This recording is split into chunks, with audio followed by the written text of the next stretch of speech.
In the shadow of a man's greatest sin, redemption lies hidden, waiting to rewrite his story. What if the darkest moment of your life was the very beginning of something far greater? He was a soldier, a man forged by the weight of armor and the call of duty. His name, though spoken often by those beneath him, was not a thing he cared to remember.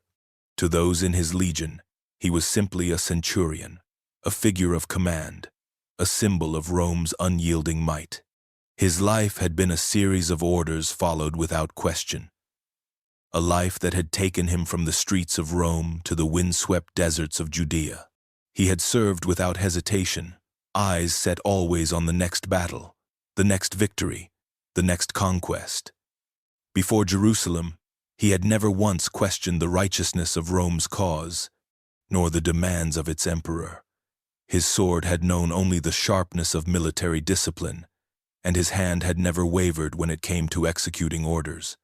As a centurion, he had been trained to command, to lead men into the fray and return victorious, with no room for doubt or hesitation.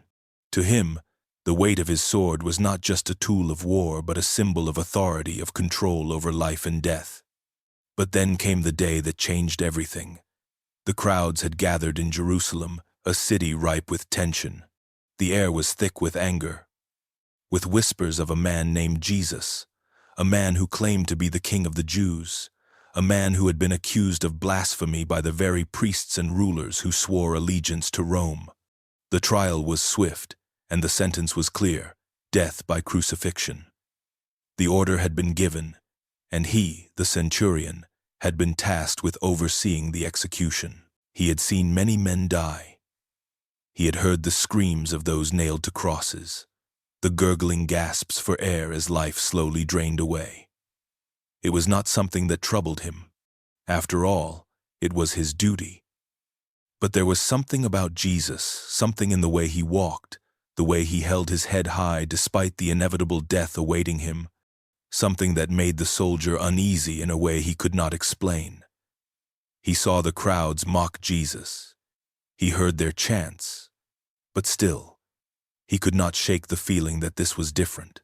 This man was not like the others.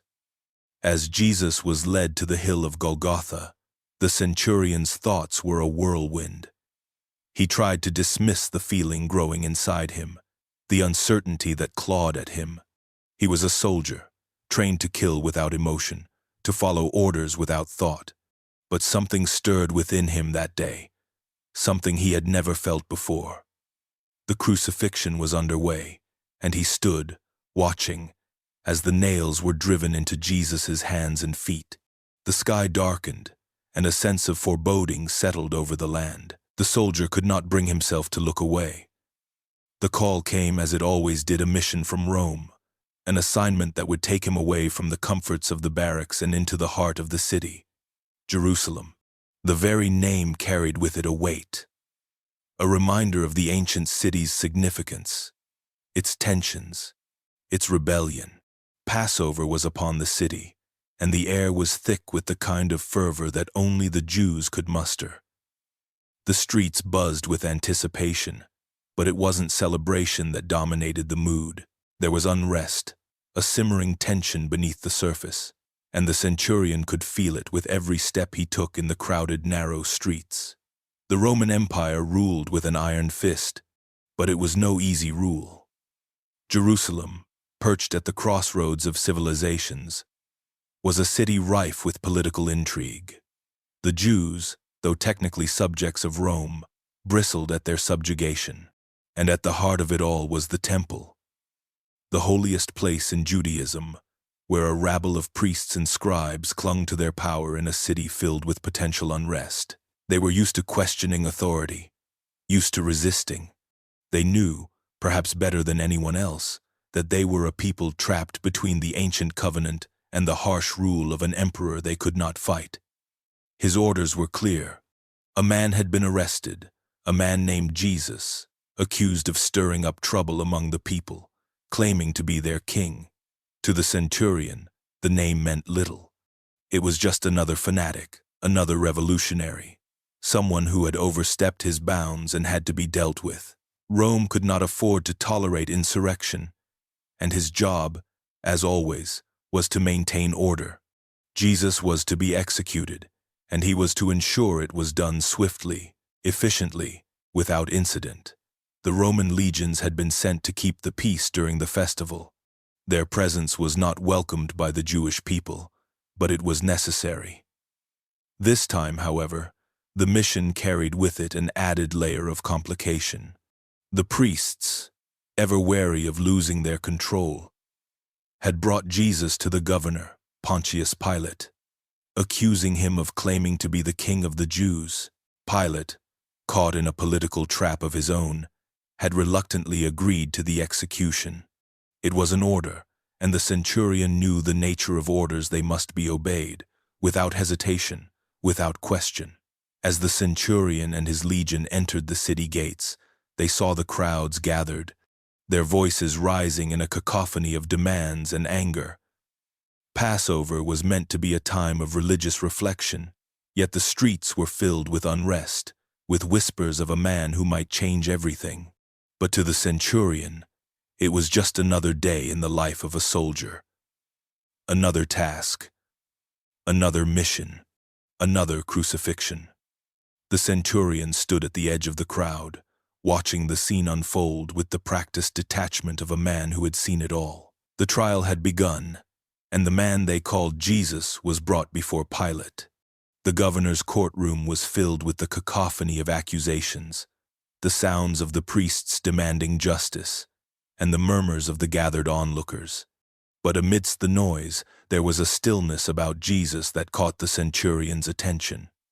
Most men, especially those accused of such serious crimes, would have been writhing with fear, begging for mercy, pleading their case with frantic desperation. But not this man. He stood there, his hands bound, his face weary but unbowed. The centurion observed the way Jesus' eyes, though heavy with the weight of his suffering, seemed unfazed by the venomous accusations hurled at him. He did not defend himself, nor did he respond to the insults with anger or fear.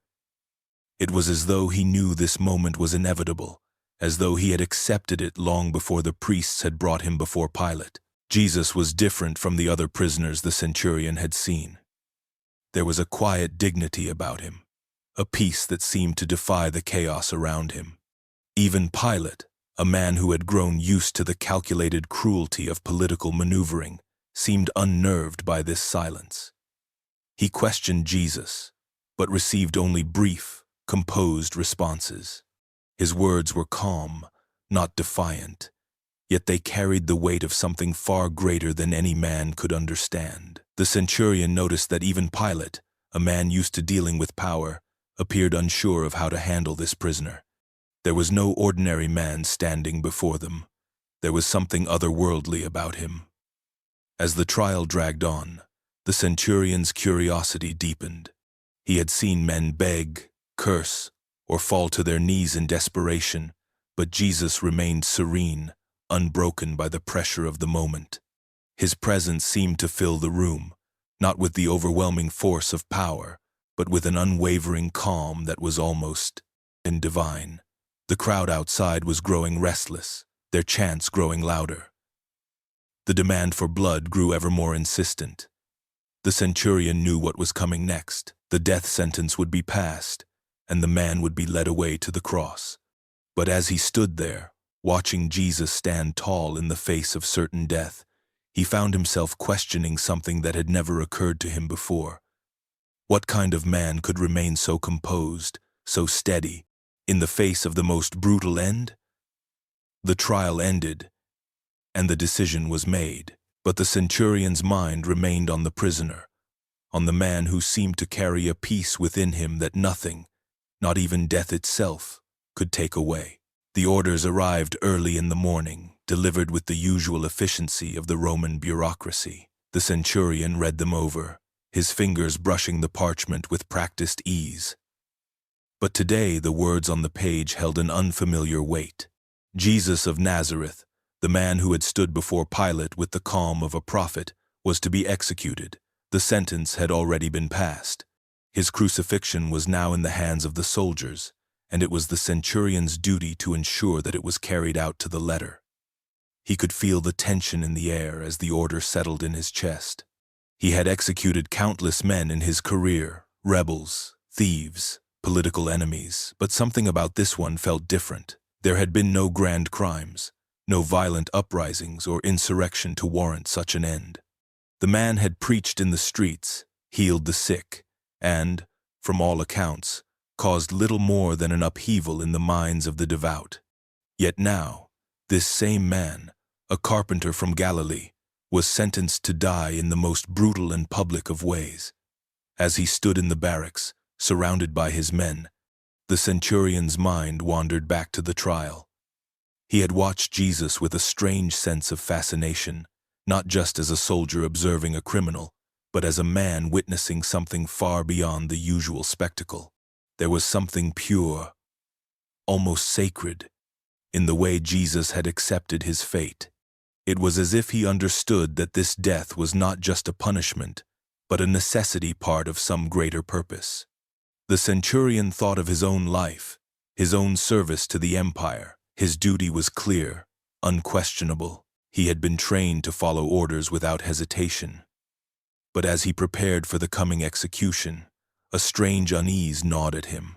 The man was to die, yes, but something about this execution felt like a stain on the world. Was this truly justice, or was there something deeper at play, something beyond the reach of Roman law and military might? As he donned his armor and prepared to lead his men to Golgotha, he tried to shake off the feeling, but it lingered. This was the empire's will. Jesus had to die. The crowd had demanded it. And yet, as they marched toward the hill where the condemned would be nailed to the wood, he couldn't shake the thought that perhaps the real crime was not in what Jesus had done, but in the world that had condemned him to this end. He tightened his grip on the reins of his horse, the sound of marching feet filling the air. But his heart was heavier than usual. For the first time in his career, he questioned the cost of obedience and wondered if there was more to this death than he was willing to admit. The cries of the crowd echoed through the streets, a cacophony of anger and desire that sent a shiver down the centurion's spine. It was not the usual kind of noise he was accustomed to. Normally, the crowds were a blur of faces, shouting at rebels or criminals, the bloodshed already decided. Today, however, something felt different. The fervor with which they demanded Jesus' death wasn't just out of hatred. There was a strange energy in the air, as if the very people who shouted now feared something they could not name. He had seen violence before. His life, his career, had been built upon it. He had watched countless men fall to the ground, lifeless or screaming, as his sword or the soldiers' spears finished their work. He had never hesitated before, never second-guessed a command. For he had learned long ago that duty and obedience were the pillars of a soldier's life. But today, as he stood amidst the shouts and cries, watching the procession of Jesus carrying his cross, he could feel the weight of his own participation in this spectacle. The centurion's gaze drifted over the crowd. The women were weeping, the children confused, and the men, so many men angry, yet some of them too silent, as if already regretting the role they had played in this condemnation. How had it come to this? A man who had healed the sick, given sight to the blind, and preached love for all, now carried the instrument of his own death. Was it truly a just cause to kill him? The centurion had executed men for less, much less, but this felt different. As the procession moved forward, he recalled the countless faces he had seen throughout his years in the military. They were all men with stories, each one of them briefly crossing his path before being snuffed out by his command. There had been those who had fought fiercely, resisting their fate to the very end, and there were those who had come quietly, accepting death with a peace that unsettled him. Jesus, however, was not like them. He had said little, spoken in parables, in riddles, in ways that felt more like questions than answers.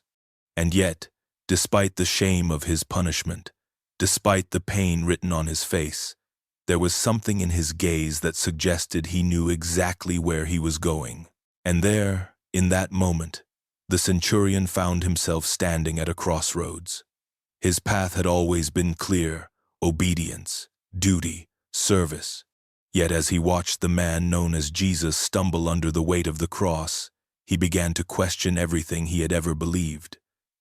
Was this violence truly the way of the world? Was this the purpose of the power he wielded, to bring death and pain? Or was there a different path, one he had never before considered? The questions lingered, unanswered, as the crowd continued its chant. And the centurion, for the first time in his life, wondered if he was part of something far darker than he had ever realized.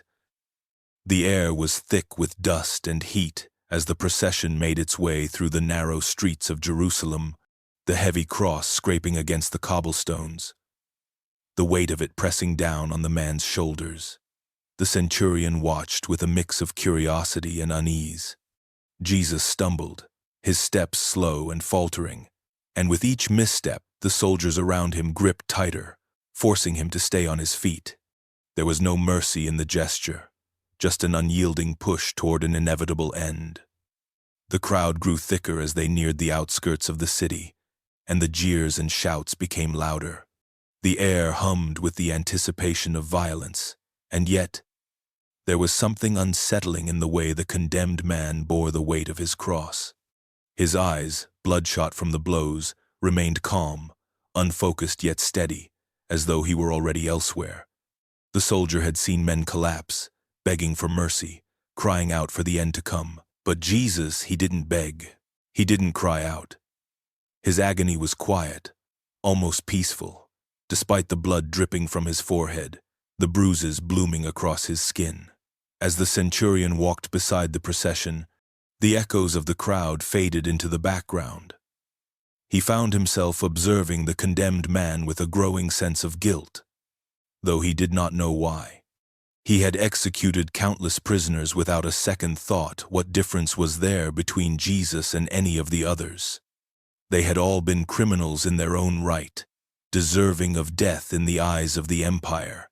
Yet there was something about this one, this man who had claimed to be the Son of God, that unsettled him in a way that no other had.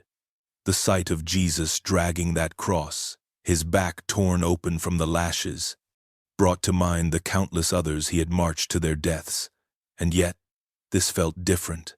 There was a dignity in Jesus' suffering, a quiet defiance in the way he moved, as if he knew exactly what was coming. And yet, he didn't recoil from it. The soldier had seen men broken by the fear of their fate, reduced to nothing but trembling shells. But this man seemed untouched by that same fear. The centurion's eyes flickered to the soldiers marching beside him, their faces hard and detached. They had all seen this before. This was nothing new. But for some reason, it felt different today, as though a dark cloud had settled over the entire event, and he was left struggling with an overwhelming sense of helplessness. He had no control over this. This walk was inevitable. The death that awaited Jesus was inevitable. And yet, as he looked down at the blood staining the ground, the soldier could not shake the feeling that he was walking alongside something far more significant than a mere criminal. The path to Golgotha stretched ahead, and with every step, the centurion's conviction wavered, torn between duty and the rising question of whether he was complicit in something he could no longer understand. The sharp crack of hammer on nail echoed in the soldier's ears as he watched the preparations unfold before him. The rough-hewn wood of the cross, stained with blood and splintered from the weight of Jesus' body, was positioned in place, a grim reminder of the punishment that awaited. Jesus, stripped of his dignity, lay on the ground beneath the cross, his body trembling from exhaustion. The soldiers worked with mechanical precision, their hands stained with sweat and blood, driven by routine and the rhythm of cruelty. They had done this countless times before, but today, something about it felt different. The soldier, standing a few paces away, found himself unable to tear his gaze away from the man stretched out on the ground. His arms were held down by the soldiers, and he could feel the palpable tension in the air. the finality of what was about to happen. The ropes were tightened around Jesus' wrists, pulling his body taut, as one of the soldiers approached with a hammer in hand. The soldier's heart stuttered for a brief moment, but it was enough. He couldn't look away. He had overseen dozens of executions, dozens of men sentenced to die by the Roman Empire's decree. But this man, this Jesus, whose eyes held nothing but quiet resolve, was different. The soldier knew his role. He had been trained to ensure swift execution, to carry out the orders of his commanders without hesitation or doubt. It was his duty. But as the nails pierced through Jesus' hands, pinning him to the cross, the soldier felt a shift within him. The sight of blood pouring freely from the man's wrists, the sharp cries that followed, had always seemed like an ordinary part of the process. Yet now, in the stillness of the moment, he felt something stir within him that he could not explain. There was a quietness to the scene now, a solemn air that clung to everything.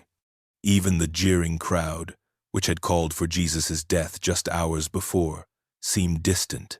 The soldier could feel the weight of their expectation in the air. But it felt empty, like the words they shouted had no real power. The man on the cross, who had endured such unimaginable pain, did not scream, did not curse.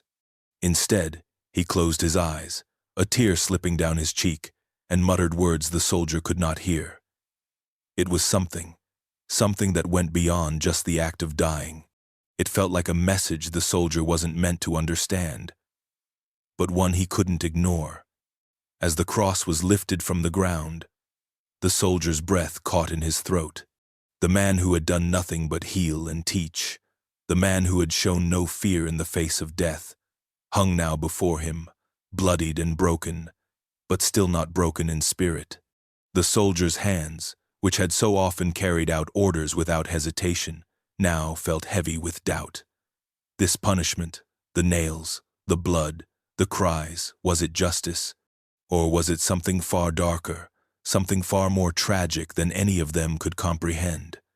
The cross stood tall, and in that moment, it was no longer just the execution of a criminal. It was the beginning of something far more profound, and the soldier was left standing there, staring at the man who had become more than just a prisoner to him. Something was wrong, and the soldier knew it. But the act was done. The soldier stood still, the hammer still heavy in his grip as he looked down at the bloodied man before him. The nails had already been driven into Jesus' hands, the sharp metallic sound ringing out in his ears. His body, once strong and defiant, now hung lifeless on the cross, each breath labored, each motion a testament to unbearable pain. The soldier had done his duty, the job he was trained for. And yet the moment the nails tore through flesh, something inside him snapped. His gaze fixed on Jesus' face, the expression one of quiet endurance rather than the agony he should have expected.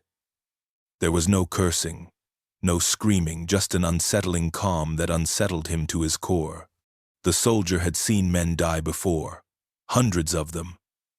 But this was different. There was something about Jesus, some unspoken power that radiated from him even in his torment, that gnawed at the edges of the soldier's certainty.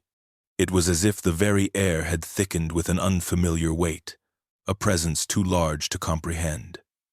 He wiped his brow, sweat mingling with the blood that had already stained his hands. His fingers trembled, not from fear, but from something deeper, something he had not felt before. The soldier had known violence his whole life. He had been trained to commit it with cold precision, to carry out the empire's orders without hesitation. But in this moment, as the last nail was driven through Jesus' feet, he was acutely aware of something he had never questioned before. The injustice of it all. How had it come to this?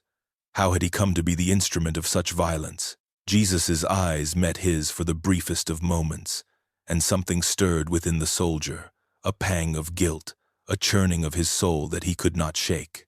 The man on the cross was not like the criminals the soldier had seen in his years of service. Jesus was not some rebellious slave, nor was he a political dissident. He was, In the soldier's eyes, a man of peace, a man who spoke of love, of forgiveness, of redemption, and yet here he was, crucified before him, an innocent man. The soldier's chest tightened, the reality of his own complicity crashing down upon him. He had been a soldier of the empire, a protector of the law, a servant of Rome.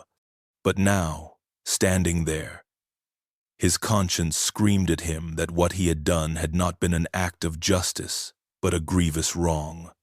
His thoughts turned inward, seeking to make sense of this new foreign feeling, guilt, doubt, a growing awareness that he had participated in something that transcended the simple act of carrying out orders.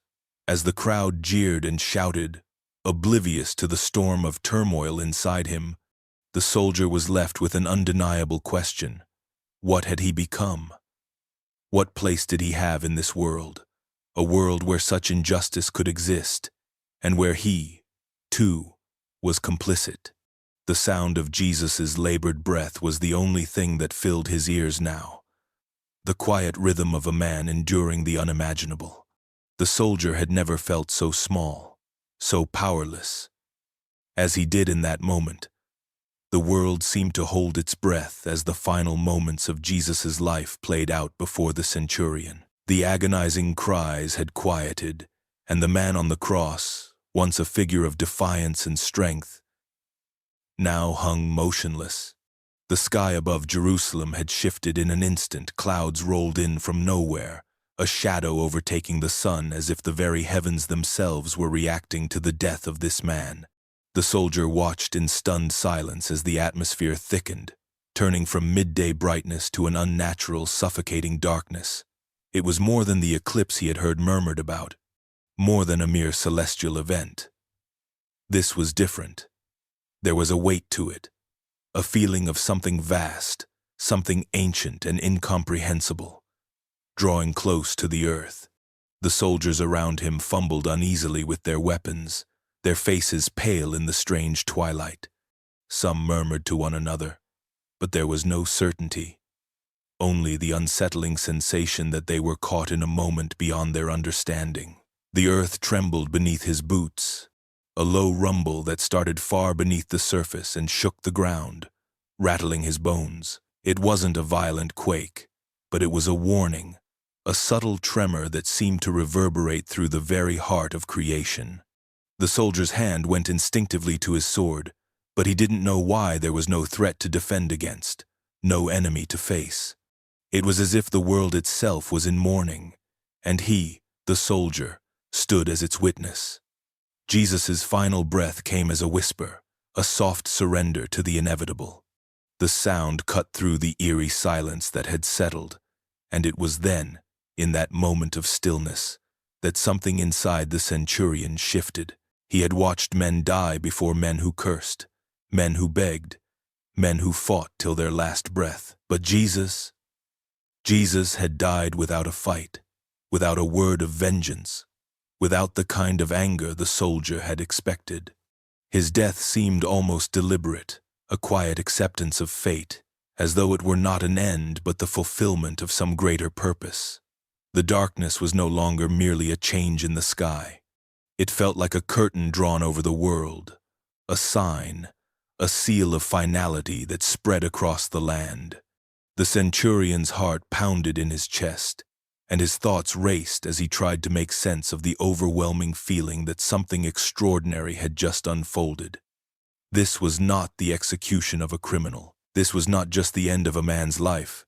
Something much larger was at play, something beyond his understanding, beyond the empire, beyond his orders. He felt the ground quake again, more violently this time, and he knew with a certainty that the world was changing. The sky, the earth, the very fabric of reality seemed to shudder.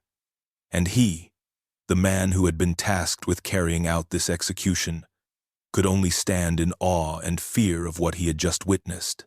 The air felt charged, as though the universe itself had paused in reverence to the death of this man. Something in him knew that what he had seen would change him forever. The earth trembled once more, But this time the soldier felt it in his chest. The darkness that had consumed the sky began to recede, but the weight it left behind lingered. He stood motionless, staring at the lifeless body hanging on the cross.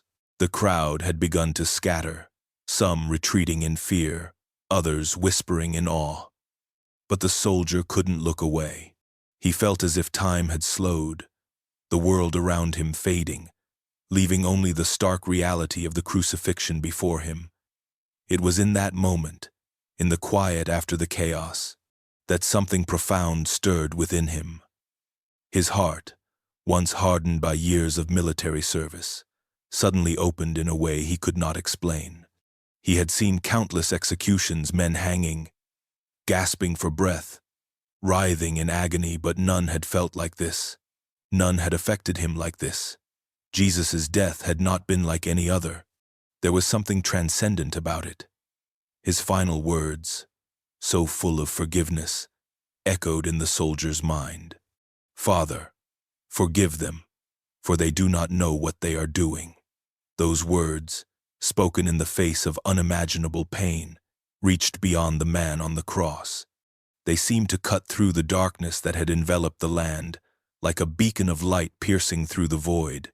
The soldier found himself caught between two realities, the brutality of the death he had just overseen and the strange peace that had settled over the moment. A tremor passed through him, and his hand, which had once wielded power with casual ease, now seemed to tremble with the weight of an unbearable truth. He had been complicit in the death of a man who had not deserved to die. But more than that, he realized, he had participated in something far more significant. This man, this Jesus, had not been just another criminal. He had been something other, something divine. The centurion's breath caught in his throat as the realization settled upon him like a wave. His heart, once indifferent, now burned with an intense awareness. Truly, this man was the Son of God, he whispered to himself, the words heavy on his tongue, as though they were pulling him toward an understanding he had never known. It wasn't just a statement of belief. It was an epiphany. His actions, the orders he had followed, the brutalities he had witnessed, all of it seemed to unravel in that instant. What had he done? What had he been a part of? The guilt, once a distant whisper, now surged within him. But even as it threatened to overwhelm him, there was something else, a strange peace that mingled with the weight of his remorse. He understood now that this death, this moment, was a turning point, not just in history, but in his own soul. The soldier stood in the shadow of the cross, trembling, no longer certain of who he had been or what he had done, but acutely aware of what he had just witnessed. And he knew, with a deep and unshakable certainty, that everything had changed. The world was different, and so was he. The days that followed the crucifixion felt like a blur to the centurion. The heavy march of time seemed to slow, every minute stretching long and thin. At first, he tried to throw himself back into his duties, focusing on the tasks that demanded his attention, but nothing could drown out the images that haunted him. His mind, once focused solely on the pragmatic and the military, now grappled with memories that refused to fade. Each night, when sleep finally claimed him, he was thrust back to the hill of Golgotha. He could hear the screams, feel the weight of the hammer striking the nails, smell the dust and sweat of the crowds. He could still see Jesus, his face contorted in pain, yet strangely calm, a look of sorrow mingling with forgiveness. The centurion awoke each time, drenched in sweat, his chest tight, his heart racing. His dreams were never the same, but they all ended the same way, with the man on the cross, and with the earth trembling beneath him. He could not escape it.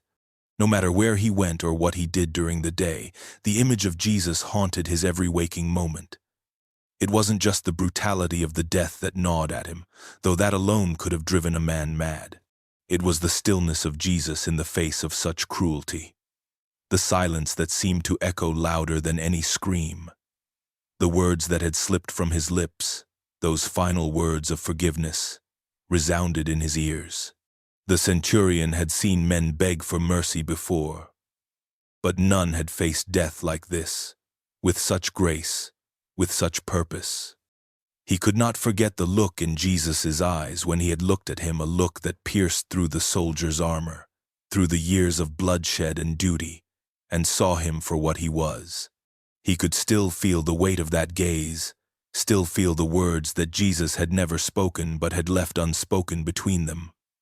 The man who had once stood firm in the face of battle, who had marched with pride and unyielding resolve, now found himself crumbling under the weight of his own conscience. How could he have allowed such a death? How could he have been part of something so unjust, so inexplicable? He had been a soldier, trained to follow orders. Yet this was no ordinary command. It felt as though the earth itself had rejected the action, as though the very heavens mourned the death of the man on the cross. In the quiet moments, when he was alone with his thoughts, the centurion tried to reconcile his actions, but the more he searched for answers, the further they slipped from his grasp. The questions lingered, unanswered, and heavy in his heart, as the shadows of the past clung to him like a shroud. The days after the crucifixion were filled with the usual marching orders, the routine of military life. But the centurion could not shake the burden that now sat heavy in his chest. The empire moved on, the political machine churning forward without pause. He was reassigned to a new post, far from Jerusalem's walls, but it didn't matter where he went. The weight of what he had been a part of lingered with him, a constant ache beneath his ribs. His new duties were mundane, nothing that demanded the attention of a soldier who had once held the power of life and death in his hands. He could no longer focus on the orders he was given with the same detached precision as before. The world around him seemed dull, meaningless in comparison to the events he had witnessed. He had followed orders, yes, but those orders had led him to commit a sin greater than any battle he had ever fought in. How could he stand tall now, knowing that he had driven the final blow into the side of the Son of God? The men he served with noticed the change. His comrades, who had once shared drinks and laughter with him, now regarded him with suspicion, unsure of the quiet man who spoke less and looked farther into the distance. He felt their eyes on him as he walked past, their glances colder now, more knowing.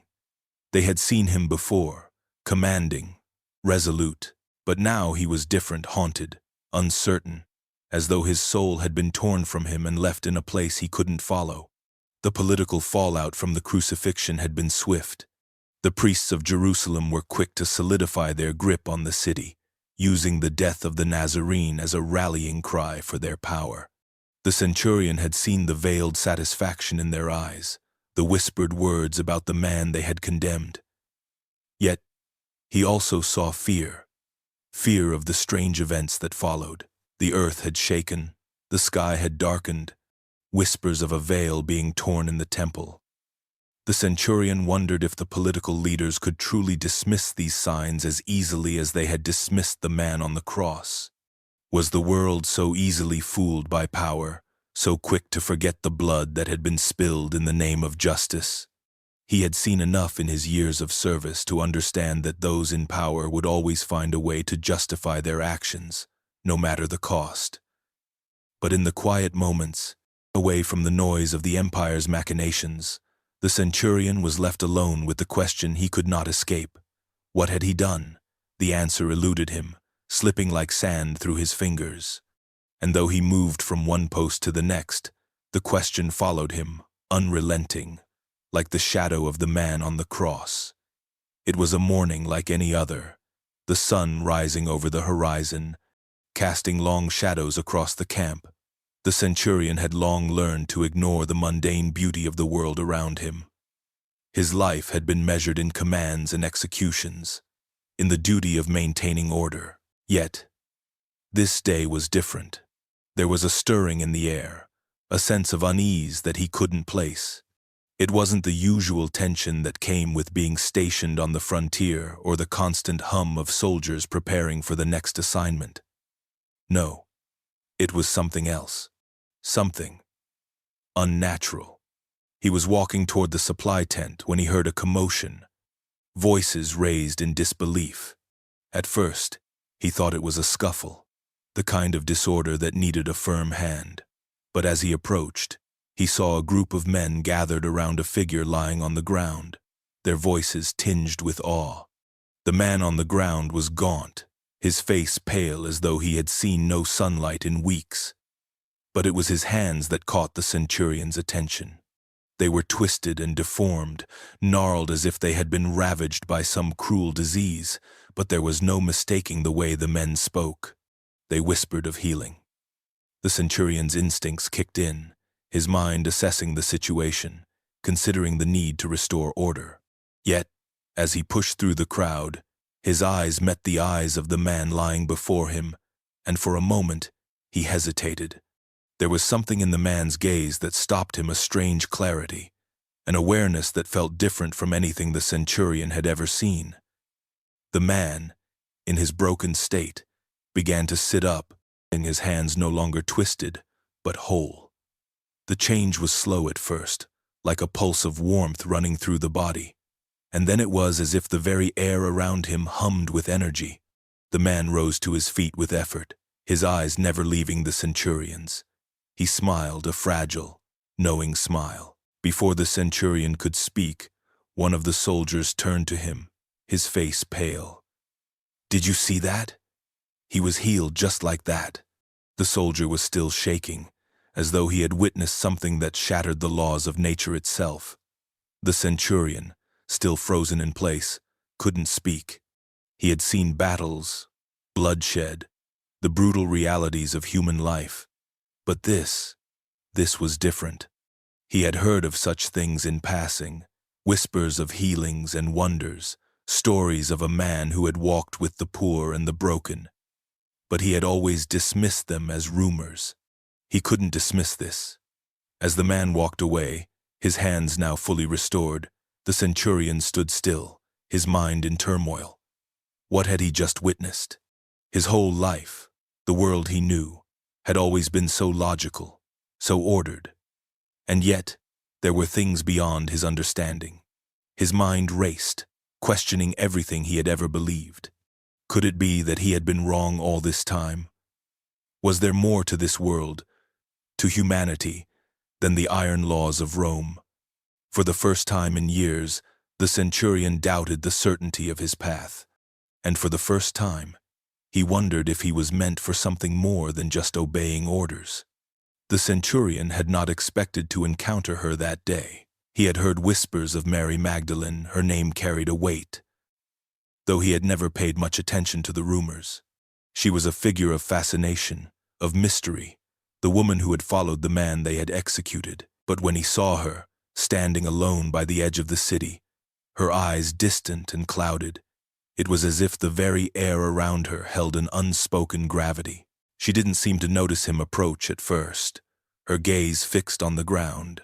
The weight of the world was upon her shoulders, and the centurion could see it in the way she moved, as if each step carried an invisible burden. He felt a sudden impulse, something more than mere curiosity, something deeper, like the call of an unspoken truth.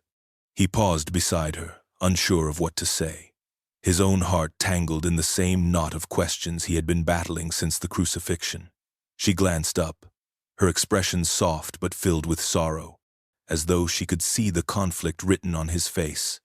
"You were there," she said quietly, her voice a low, steady whisper. "When he died." The centurion nodded, unsure of how to respond.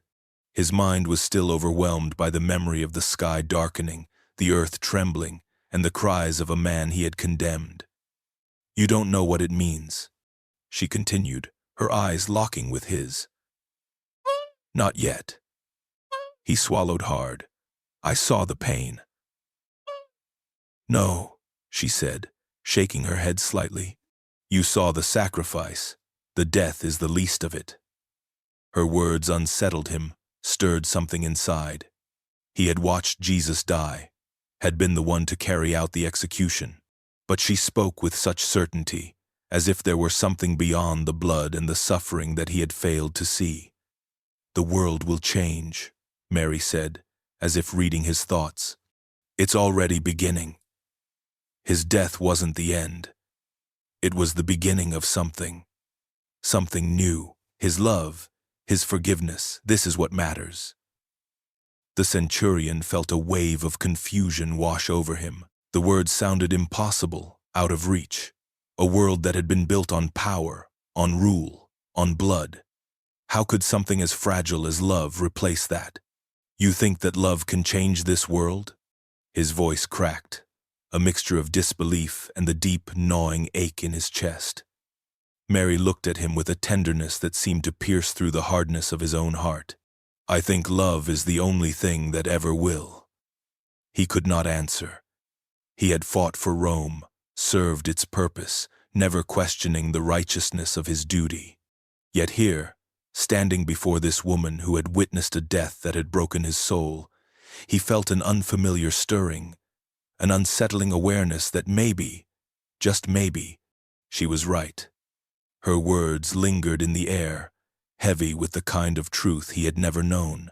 As she turned to walk away, he watched her leave, the questions growing louder in his mind. Could love truly change everything? Could it have changed him?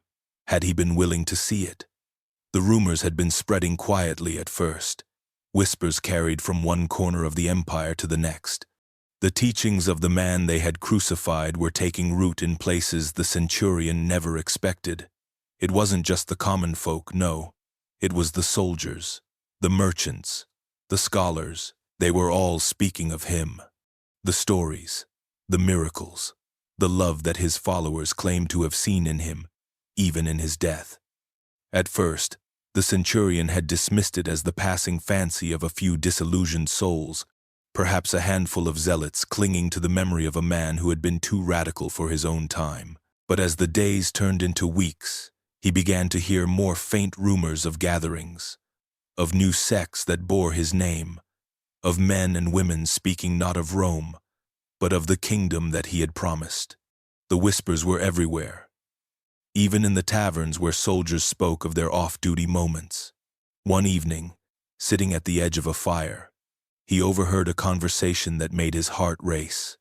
A soldier from a distant garrison spoke with fervor, recounting his meeting with a man who called himself one of the followers of the Nazarene. The soldier had been healed by the very name of Jesus.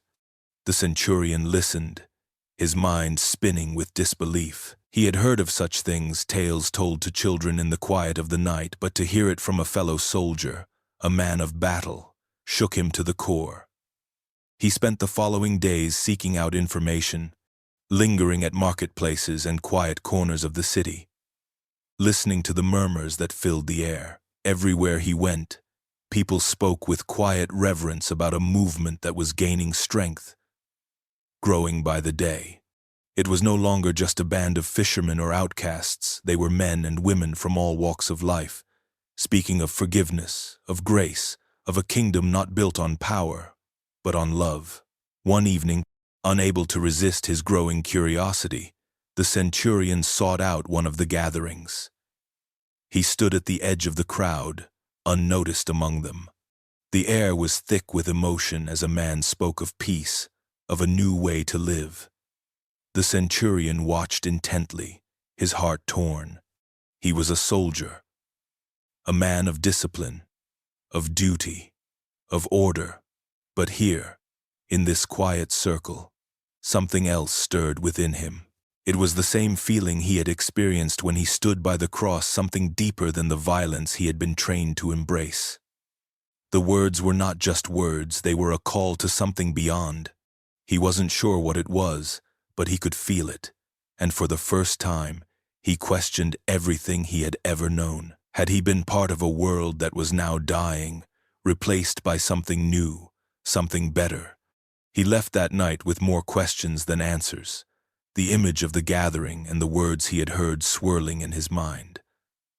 The disciples were rising, and as they did, so too did a new, uncertain hope begin to awaken within him. The nights had become longer. Each hour felt like an eternity, stretching endlessly in the dark silence of his room. The centurion found himself staring at the ceiling, his mind a battlefield that never rested. He had fought in wars, bled on countless battlefields, and faced death more times than he cared to remember. But none of that compared to the relentless turmoil in his chest. He had become a man who knew no peace. The guilt gnawed at him like an animal, sharp and unyielding. It wasn't just the death of Jesus, though that weighed on him heavily. It was everything: the violence, the orders he had followed without question, the lives he had taken without remorse. He had been trained to shut off his conscience, to push aside any weakness that might disrupt his duty. But now, in the quiet of the night, those walls that had once held his emotions in check began to crumble. The sound of his own breath seemed foreign, like it was coming from someone else entirely. His usual outlets for comfort no longer worked. Drinking himself into a stupor, throwing himself into his duties, none of it helped. It only made the nights more unbearable. He couldn't escape the image of Jesus, hanging on that cross, the blood soaking the ground, the look in his eyes. He had been a soldier, a man of power and control, but in those moments before Jesus died, he had felt smaller than he ever had. A sense of powerlessness had washed over him, and with it, an overwhelming sense of responsibility for a death that should never have been his to command. Restlessness consumed him, and soon he found himself wandering the streets of the city at odd hours. He tried to lose himself in the crowds, but there was no escape. He passed by temples and shrines, seeking comfort in the idols of gods he had once revered. But even their presence failed to calm his spirit. The prayers he had recited 1,000 times felt empty, hollow words that did nothing to ease the weight he carried. He tried to silence the voice that echoed in his mind, the voice of a man who had once claimed to be the Son of God. But it only grew louder. There was no peace to be found in the usual comforts, and so, in desperation, he found himself walking to places he had once dismissed: quiet gardens, simple homes, where people gathered in the name of a faith he had once mocked. One evening, he found himself standing outside a small house, the flickering light from within, casting shadows on the walls. He hesitated for a long moment, unsure of what he sought. But something called to him, something more than the guilt, more than the insomnia that kept him awake. He stepped forward, and for the first time in many nights, he did not feel quite so lost. Perhaps, just perhaps, there was a place where the weight of his past could be forgiven, where the peace he so desperately sought could finally find him. The journey to the temple felt strange, as though he was walking into a world that no longer belonged to him. The towering stone walls of the sacred place seemed to close in on him, an impenetrable fortress of faith and tradition. The clamor of the market surrounding it, the voices of the faithful, the smell of incense, it was all so foreign to him now. He had spent most of his life immersed in Roman ideals, their gods, their laws, their power, but none of it had offered him the peace he now sought. So, he had come here, to this ancient heart of the city, hoping for answers. He passed through the outer courts, where the merchants and pilgrims bustled in their holy commerce, then into the temple's inner precincts. The air was thick with the presence of centuries of worship, the weight of ritual hanging in the air. He had seen it all from afar, observing the customs with the disinterest of someone too caught up in their own duties to care. But now, each step he took toward the holy place seemed to pull at him, the yearning for understanding growing stronger with every moment. The priests, with their robes and ritualistic airs, greeted him with skepticism but polite detachment. He was a Roman soldier, an outsider by every measure. He had never considered that he might seek knowledge from these men, but now the weight of his questions pressed him forward. He asked them about the laws, about the prophecies, about the meaning of sacrifice. Their answers came slowly, steeped in tradition, yet clouded with uncertainty, their voices lacking the conviction he had expected. One priest told him that the Messiah would come to restore Israel, but he was vague, unwilling to speak of the one whom some were already calling the Christ. Another explained that the sacrifice of animals was meant to atone for sin, yet there was no satisfaction in his explanation. The rituals, the prayers, they all seemed to be motions, symbols without substance, unable to fill the emptiness that gnawed at his soul. His frustration grew as the hours passed, each conversation leaving him more confused than before. The scholars, too, spoke in riddles, explaining the texts in ways that seemed far removed from anything he could grasp. They spoke of a coming kingdom, of a new world, but they did not tell him how to find peace in this one. He asked about the man they had crucified, the one who had claimed to be the Son of God. They spoke of him with cold detachment, as if he were a fleeting nuisance in the grand scheme of their world. The more he listened, the more he realized that no one here had the answers he sought. They could not explain the strange sensation he had felt when the sky darkened at the moment of Jesus' death, nor could they give him solace for the haunting images that had followed him since that day. The weight in his chest only deepened, and he left the temple with no clearer understanding of his place in the world, only more questions that would follow him wherever he went. The sun hung heavy over the camp as the centurion sat, isolated from the chatter of his fellow soldiers. They were a rowdy bunch, accustomed to their shared laughter, the clinking of armor, and the unyielding rhythm of their military lives. But now, he could barely stomach the sound of their voices. The light of day had faded into the shadows of his own mind, the questions that plagued him darker than any shadow that loomed across the camp. It had been weeks since the crucifixion, yet the images of that day, Jesus' eyes locked with his, the silence of his final breath, were as vivid as ever. He had heard nothing but mockery and bluster from his comrades about the event. To them, it had been just another day, another man executed for his perceived threat to the empire. The centurion, however, had found no peace. There was no comfort in the routine, no solace in the wine-soaked nights of camaraderie. He had been left with a gnawing emptiness, an unsettling doubt that now stirred at his very core. The air was thick with tension when one of the soldiers approached. A familiar face, a friend, once, perhaps, but now a distant figure in the wake of his growing isolation. He clapped the centurion on the back, laughing, but the sound was laced with something darker. "Still brooding over that peasant, eh? You know, I hear that some of the men think you're losing your nerve. We can't have that." The words stung, a deep cut beneath his armor. He met the soldier's gaze, trying to mask the confusion and guilt that churned inside him. The empire had never asked him to think, only to obey. Yet now, his obedience felt like a betrayal of something far greater than any emperor's orders. He had seen the man die, seen something in his eyes that no execution had ever conveyed before.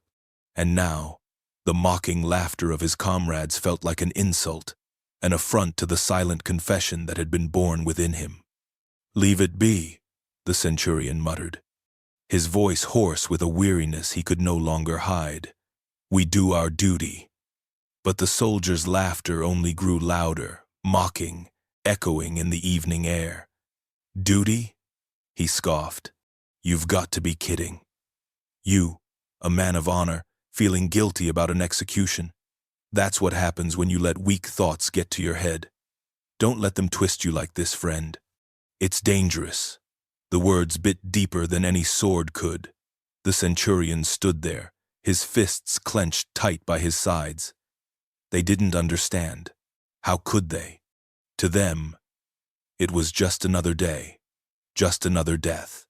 They saw themselves as conquerors, invincible under Rome's rule. But he had seen something in that man, something beyond the walls of empire. He had felt it in his soul, and no matter how hard he tried to suppress it, the truth would not release him. And so, he walked away, his footsteps heavy with the weight of his internal war. He would keep his thoughts secret, bury them beneath the layers of his uniform and his rank. But inside, a slow, burning resentment began to fester, not just against his comrades, but against the very empire he had sworn to serve. The evening shadows stretched long across the camp, the air thick with the sounds of soldiers sharpening weapons, the crackling of fire, and the low hum of conversations laced with mockery. The centurion sat apart from them, his hands resting on his knees, trying to block out the noise. He had not yet found the peace he sought, nor the clarity he so desperately needed. Instead, a deeper sense of unease gnawed at him, stirred by a growing restlessness he could not shake. It was then that one of his fellow officers approached him, a man who had been a constant companion in the years before the crucifixion. The officer was tall, his face a study of arrogance and unshakable confidence. He spoke with an air of authority, as if everything he said was beyond question. "I hear you've been spending time thinking about those Christians," he said, his voice laced with disdain. "Some people have no sense of what we do here. It's all about order, discipline. Yet here they are, preaching their nonsense, undermining everything we've worked for, everything Rome stands for." The centurion's stomach tightened. He had heard these sentiments before, but this time, there was something different in the officer's eyes, a kind of fire that was difficult to ignore. "The way I see it," the officer continued, his tone lowering to one of conspiratorial intimacy, "these Christians, they're a threat. They're stirring the masses. They're challenging the very foundation of our control. And what do we do with threats? We eliminate them. We do it swiftly. We show them what happens when you go against Rome." He took a step closer, his voice dropping to a near whisper. "We could wipe them out, those preachers, those troublemakers. It would be justice. It would be necessary." The words stung like a venomous dart. The centurion felt the temptation rise, dark and insidious. The idea of vengeance, of silencing these followers of a man whose death had torn him apart, seemed almost too fitting. He had watched as they rose, these men and women who believed in something so completely different from everything he had known. It was easier, much easier, to see them as the enemy, to justify their destruction, than to wrestle with the disquiet in his heart. His mind raced, his fingers clenched into fists, the anger and resentment bubbling to the surface, his resolve shaking. How could he ignore what had been done to Jesus? How could he let these people continue to grow when he knew what they were truly capable of? They were a rebellion. They were a challenge to everything he had ever known, everything he had ever served. Yet, as the officer's words hung in the air, the centurion felt the heavy weight of the truth pressing down on him. He thought back to the look in Jesus' eyes, the final painful silence that had filled the air after the last breath was taken. And in that moment, something inside him shifted, resisting the urge for vengeance. He had already seen what violence and destruction had cost him. He couldn't walk that path again, not without losing everything he had left. "I'll think about it," he said quietly, his voice hollow, as the officer turned away. And yet, deep down, he knew that the temptation of vengeance would not be easily forgotten. It was a restless night when the centurion first heard the name of Paul of Tarsus. He had just returned from his evening patrol, the familiar weight of his armor, a reminder of his station, but it did little to ease the burden pressing on his soul. His thoughts had become a tangled web, caught between the fleeting whispers of vengeance and the deep, gnawing disquiet that had followed him since the crucifixion. He found little peace in the rituals that once soothed him, and each day felt heavier than the last. The conversation came in the form of a soldier's gossip. Word of Paul, or Saul as he was once called, had reached the camp in hushed tones, carried by traders and travelers who had ventured far beyond the boundaries of Jerusalem. Paul's name was whispered with reverence and confusion, and there was something in the way it was spoken that caught the centurion's attention. A man who once persecuted the Christians now led their charge, traveling across the land, speaking of a new faith and a new kingdom, one not of this world, but of the Spirit. The stories of Paul's conversion were nothing short of remarkable. A man who had once been a fierce adversary of the Christians, who had hunted them down, arresting and even overseeing their deaths, had been struck blind on a journey to Damascus, only to regain his sight and be filled with a new purpose. The soldiers spoke of his fiery speeches and his ability to turn even the most hardened men into followers of a cause that seemed impossible to the Roman mind. He spoke of a resurrection, of a Savior who had died for the sins of the world, and the idea unsettled the centurion deeply. He couldn't reconcile how a man, so entrenched in his own beliefs, could be so suddenly transformed. Still, there was something about the idea of Paul that stirred him. This was not a man who had simply accepted what he had been told. He had experienced something that had shaken the very core of his being. The centurion found himself wondering what it would be like to have that kind of conviction, that kind of clarity. The way Paul spoke of a world beyond the one they knew, a realm of peace and love that contrasted so sharply with the violence and brutality the centurion had always known, was captivating. Could such a transformation be real? Could Paul's message, his words about grace, redemption, and forgiveness, provide answers to the emptiness that lingered within him? The centurion couldn't help but wonder if Paul's calling might offer the answers he had been seeking. He had seen the destruction of a man, Jesus, and the unrest that followed. But could this new movement, led by a man so fervent in his beliefs, be the key to understanding his own turmoil? In the stillness of that moment, with the weight of his own choices and doubts pressing upon him, the centurion felt a flicker of hope, uncertain and fragile, but alive nonetheless. Perhaps Paul, with all his passion and pain, had discovered something that he, too, could grasp. The centurion's days had grown long, each one blending into the next in a haze of exhaustion and uncertainty. His duties as a soldier were unchanged, marching, guarding, and maintaining order in the empire's far-flung corners. But his heart, once steadfast and resolute, now wavered with doubt. The more he heard of Paul's teachings, the more his soul became unsettled. Word of Paul's journeys reached him in fragments, rumors of sermons in distant cities, of the new faith spreading like wildfire among the people, and of miracles that defied the rational mind. It wasn't just the words that troubled him, but the message that lay beneath them. A new kingdom, not of soldiers and emperors, but of something gentler, something divine. It was a message that cut through the layers of his hardened resolve, chipping away at the certainty that had defined him for so long.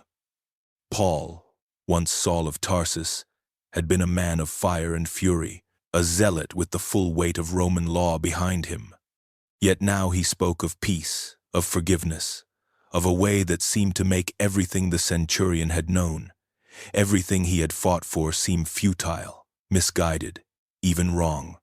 He had always believed in the might of the empire, in the superiority of Roman order, and the rightness of his place within that vast machine. But as Paul's teachings reverberated through the empire's cities and towns, a crack began to form in that firm foundation. He found himself reading more of Paul's letters, hearing fragments of his sermons, and with each word, a deeper conflict churned within him. In the quiet moments, when the chaos of the day had died down, the centurion would find himself reflecting on the things he had witnessed: the crucifixion, the earthquake, the darkness that had veiled the sky. He thought about the man, Jesus, who had been condemned by the very system he had sworn to protect. The teachings of Paul seemed to echo the lessons of Jesus' love, humility, grace, and the forgiveness of sins. The more he considered the depth of this message, the more he felt the gulf between the world he had known and the one Paul spoke of. The centurion's loyalty to Rome remained, but it was beginning to feel like a distant loyalty, tethered to a world he no longer fully understood. His sense of duty to the empire felt heavier now, as though he were carrying a weight that no longer belonged to him. The empire, with its power, its glory, and its might, stood in stark contrast to the humble words of the Christians. Could it be that there was a higher truth than the one he had served for so long? Could it be that this new faith offered something greater than all the legions and emperors in the world? As Paul's voice echoed in the streets of the empire, the centurion found himself standing at a crossroads, torn between the loyalty he had long held to Rome and the beckoning promise of something far more eternal. The centurion was walking through the marketplace, his thoughts once again drifting to the growing movement of Christians that seemed to rise from the very dust of the empire. It was as if the teachings of this Jesus, the man whose crucifixion he had overseen, had permeated the air, carried by whispers and prayers. His heart had begun to ache with the weight of it, like an invisible tether pulling at him, urging him to question everything. Yet he had always been a soldier, a man of action, and he didn't know what to do with these turbulent thoughts. As he passed the small gathering place where the followers of the new faith met, he heard a familiar voice rise above the murmurs of the crowd. It was not a voice that belonged to just anyone, and the centurion's instincts immediately made him pause. It was Peter, the fisherman who had followed Jesus. Peter, the one who had denied him and later found courage in the risen Christ. The centurion hadn't expected to encounter the man who had so boldly proclaimed faith despite his own failings.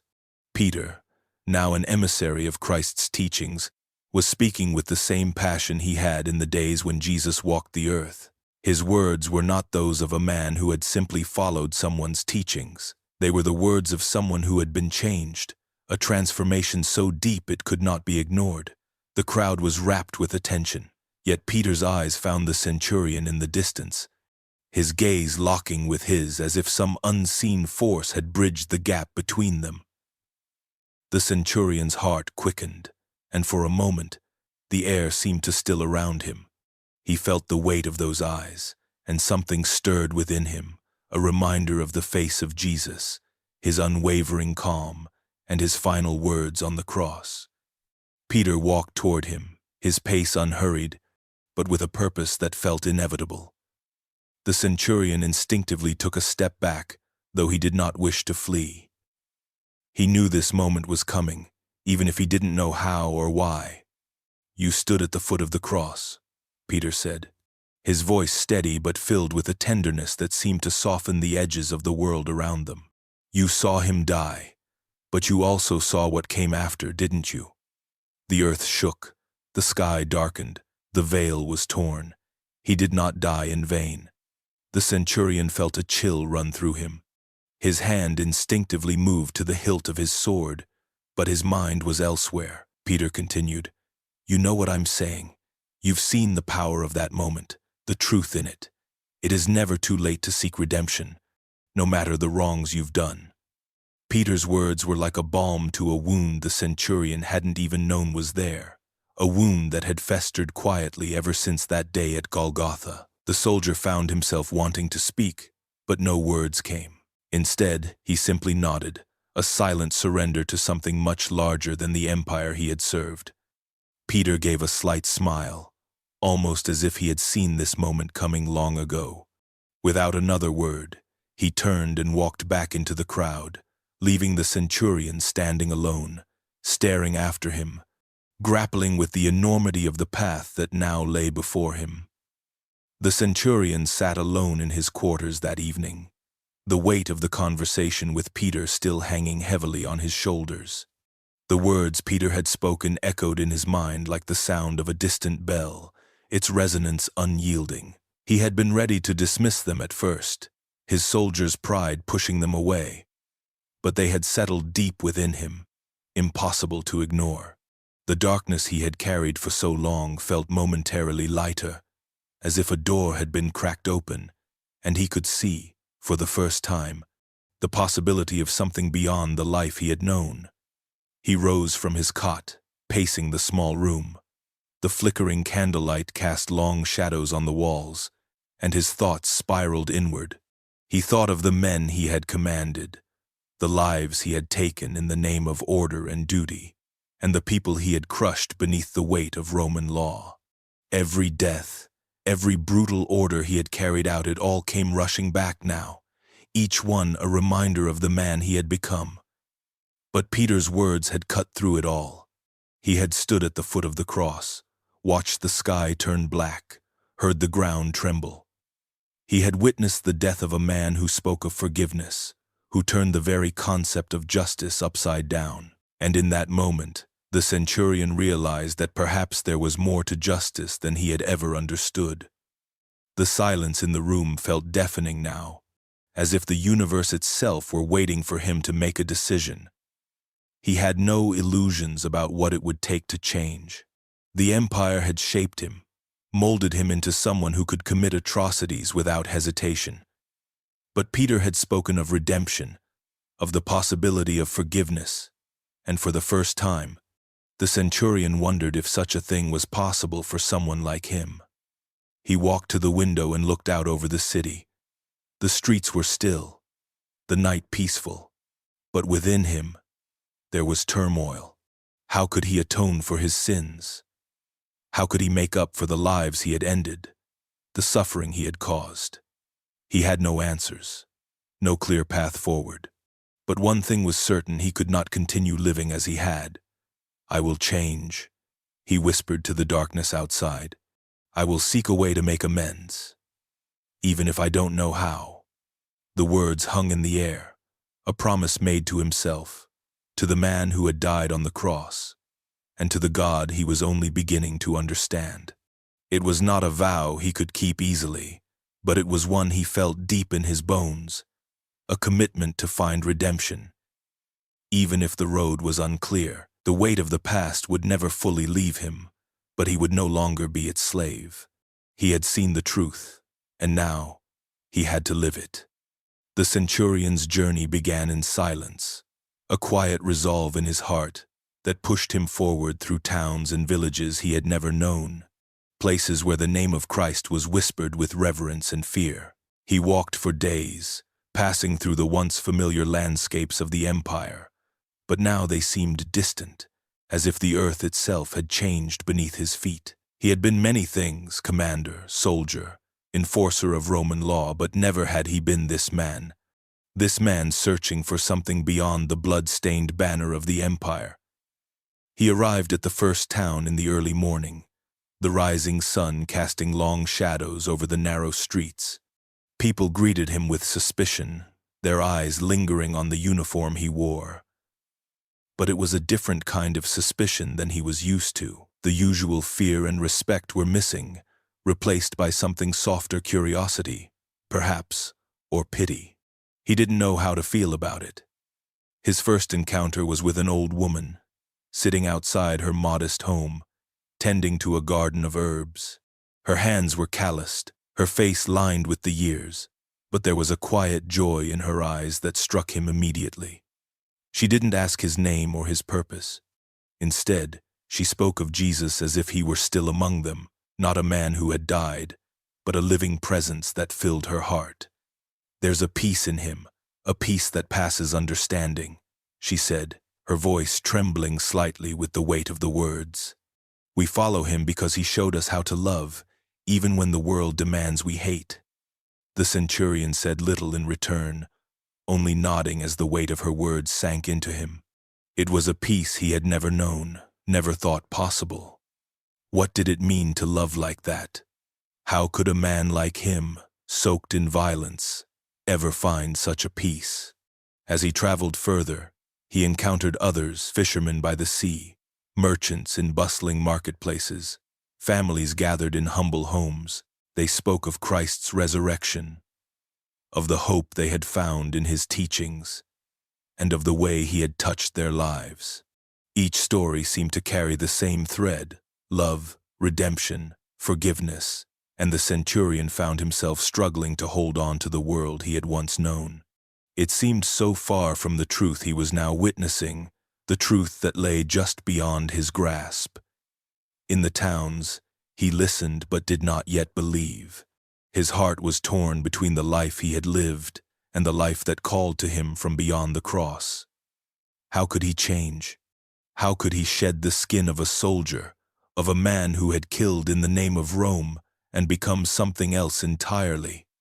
The questions swirled, growing louder with each passing day. He no longer knew if he was seeking answers or simply trying to outrun the man he had been. All he knew was that he had to keep moving. The road ahead was unclear, the destination unknown, but he could no longer stand still. The revelation came to him like a whisper in the wind, soft at first, almost imperceptible. It was in a small, sunlit village on the outskirts of a Roman province, where he had found temporary refuge in a quiet tavern. His heart was still heavy with the weight of his past, and though he had begun to find fragments of peace in the teachings of Jesus, the shadows of his former life clung tightly to him. It began when he overheard a conversation between two strangers, an older man and a younger woman, sitting at a table near the window. Their voices were low, but the words fell into his ears like stones. They spoke of family, of an ancient lineage that stretched back through the annals of time, tied to the very events that had altered the course of history. The older man, with a weathered face and a glint of something older than age in his eyes, spoke of a secret kept within the folds of history. He described a bloodline that had been intertwined with the crucifixion, a connection that was as old as the empire itself. And then, as the woman listened intently, the man said something that caused the centurion's heart to stop. "His blood runs through their veins," the old man said, nodding toward the woman. "She is of the line of those who witnessed the death of the Nazarene. Her family, though hidden for generations, was present at the foot of the cross, watching as he breathed his last." The words cut through the centurion like a blade. His breath caught in his throat as he tried to ignore the pull, the nagging sense that something in the room was speaking directly to him. He had heard stories of bloodlines, of ancient ties to power and prophecy, but never had he considered his own connection to the story of Jesus. The thought seemed impossible, but the more he tried to shake it off, the more it gnawed at him. He didn't want to eavesdrop, but there was something in the conversation that felt too important, too close to his heart. As he moved from the shadows of the tavern, he finally gathered the courage to approach the strangers. His voice was thick with unease as he spoke. "Excuse me. I couldn't help but overhear," he began, his words heavy. "You speak of bloodlines and secrets. What do you mean? What does this have to do with me?" The older man's eyes narrowed, but instead of dismissing him, he leaned forward, as if the weight of the moment had settled on him. His gaze seemed to pierce through the centurion, as if he had always known this moment would come. "It is time," the old man said softly. "You too are of the line. Your family, the ones who stood under the shadow of the cross, watching him die. You are more connected to this than you know." A chill ran through the centurion's body, the full weight of his bloodline settling on him like a burden. Everything he had done, every action he had taken in the name of Rome, now seemed insignificant. In that moment, he realized the connection he had been searching for had always been there, hidden in the veins of his ancestors, waiting for him to uncover it. The tension in the room was palpable, a silence thick enough to cut through with a blade. The centurion stood before the Roman officials, his once unshakable resolve now teetering on the edge of doubt. His military uniform, once a symbol of his unwavering loyalty to the empire, now felt like a suit of armor too heavy to bear. He had returned to the heart of the empire, summoned by orders that he could no longer ignore, but now he found himself questioning the very system he had served for so long. The emperor's decree had been clear. The empire's power must remain unchallenged, and Jerusalem's growing unrest was a threat that needed to be neutralized. It was a familiar tune, one he had marched to countless times in the past, but the centurion's heart no longer beat in time with the rhythm of conquest and control. His thoughts kept drifting back to the dusty roads, the faces of the early Christians, and the teachings he had begun to embrace. His every step forward now felt like a step away from everything he had known. The meeting was held in a stark, high-ceilinged room within the fortress of Antonia. Roman officials, impervious to the struggles of the land they governed, spoke in cold, calculating tones. The man at the head of the table, a high-ranking officer, leaned forward, his eyes narrowed with the sharpness of someone who believed the fate of the empire rested solely on his decisions. "Rome is the will of the gods," the officer said, his voice firm. "The recent stirrings in Jerusalem threaten to undo everything we've worked for. We must suppress these dissidents. The emperor demands it." The centurion's jaw clenched, the words feeling like a weight pressing down on his chest. His role, once so clear to enforce the will of Rome, was now clouded by the moral struggle that had plagued him since the crucifixion. He had seen firsthand the power of belief in something greater than the empire. Jesus' followers, though small in number, had a conviction that shook even the might of Rome. And now, as he stood before the emperor's emissaries, the centurion was torn between duty and what he knew to be right. His hands tightened into fists. "And if the will of the people does not align with the will of Rome?" he asked, his voice steady but carrying an underlying weight of something deeper. The room fell into silence. The officer's gaze flickered for a moment before he answered, his voice colder than before. "Then the people will be made to understand. This is not about what they want. This is about preserving order, about keeping control." The centurion's heart wavered. He had fought for control his entire life, but now he understood that control, whether through the sword or the empire, was nothing if it meant silencing truth, silencing the very thing that had opened his eyes. With a quiet resolve, he stood up. His decision made. "Then I will not be part of this," he said, the words hanging in the air like a challenge to everything he had once known. "You will have to find someone else to carry out your orders." For the first time, he realized that his loyalty had never truly been to Rome. It had always been to something much greater, something beyond borders and empires. And in that moment, he knew he had crossed a line from which there was no return. The message came to him slowly, creeping into his heart like a foreign language, one he had never understood until now. Forgiveness. The word seemed so simple, yet the weight of it was overwhelming. A truth that shattered the rigid walls of duty and honor he had spent his life building. It had been whispered by those who followed Jesus, shared with trembling voices, but it carried the power to undo all the pain he had caused both to himself and to others. He had been a soldier all his life, trained to wield power with an iron fist. He had enforced the empire's will, kept the peace at the edge of a blade, and silenced any who dared oppose the order he helped to uphold. But now, standing in the ruins of his own conscience, he understood something more profound. Jesus had preached forgiveness not as a simple act of mercy, but as the very foundation of healing. A man who had been wronged beyond measure, beaten, mocked, nailed to a cross, and still he had said, "Father, forgive them." The centurion could not ignore the contrast between the man he had executed and the teachings that continued to ripple through the world long after Jesus' death. The injustice of it all gnawed at him. He, the very one who had sentenced Jesus to die, now found himself haunted by the need to seek forgiveness from those he had wronged. The Jewish people, the very ones who had cried for Jesus' blood, were a community he had long served under the orders of Rome. But now, his actions seemed distant, as if they belonged to someone else. He began walking through the streets of Jerusalem, his steps uncertain, as if unsure of the reception he would receive. The city was a mixture of bustle and quiet, the remnants of Passover hanging in the air, but it felt different to him now. He saw the faces of the people, the same faces he had once watched from the safety of his post, judging them with disdain, and realized how little he had understood them. The distance between their pain and his own had seemed so vast, but now it was a chasm he was determined to cross. He found the synagogue where the elders gathered, their voices low as they discussed the laws and the future of their people.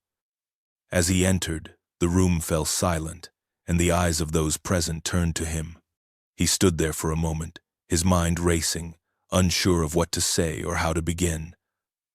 But something inside him pushed him forward. "I have wronged you," he said, his voice breaking the stillness, "and I seek your forgiveness."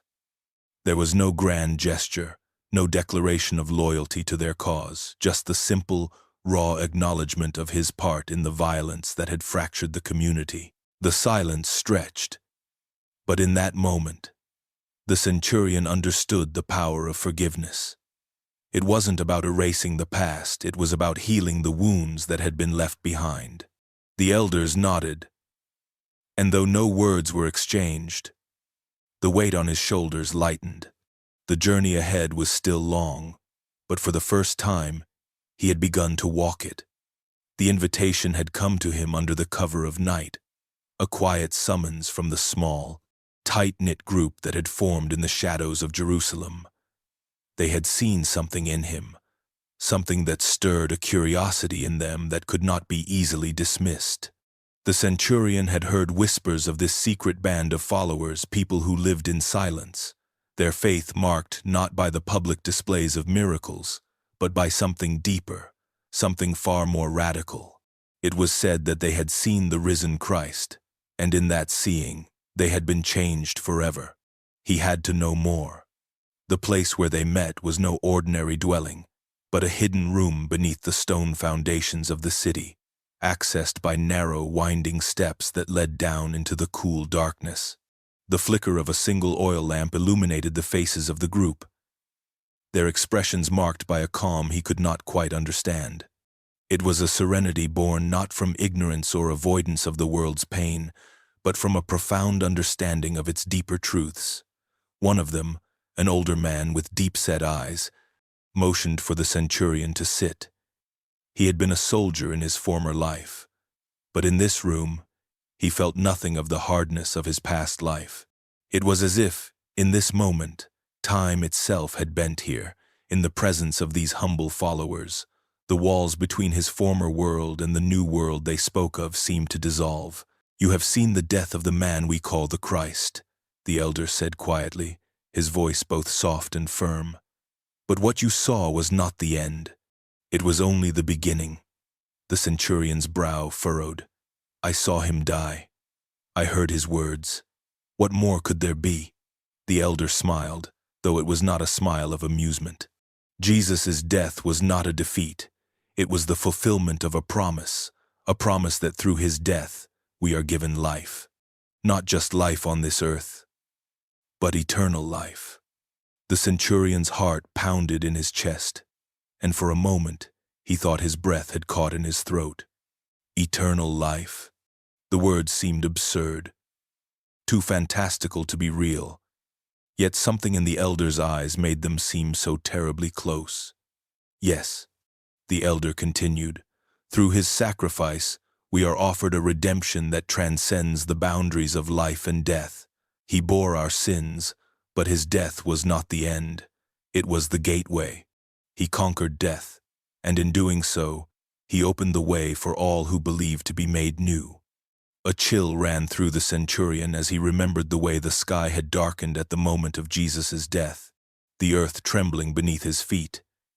He had felt it then, a stirring something that reached deeper than his soldier's understanding of the world.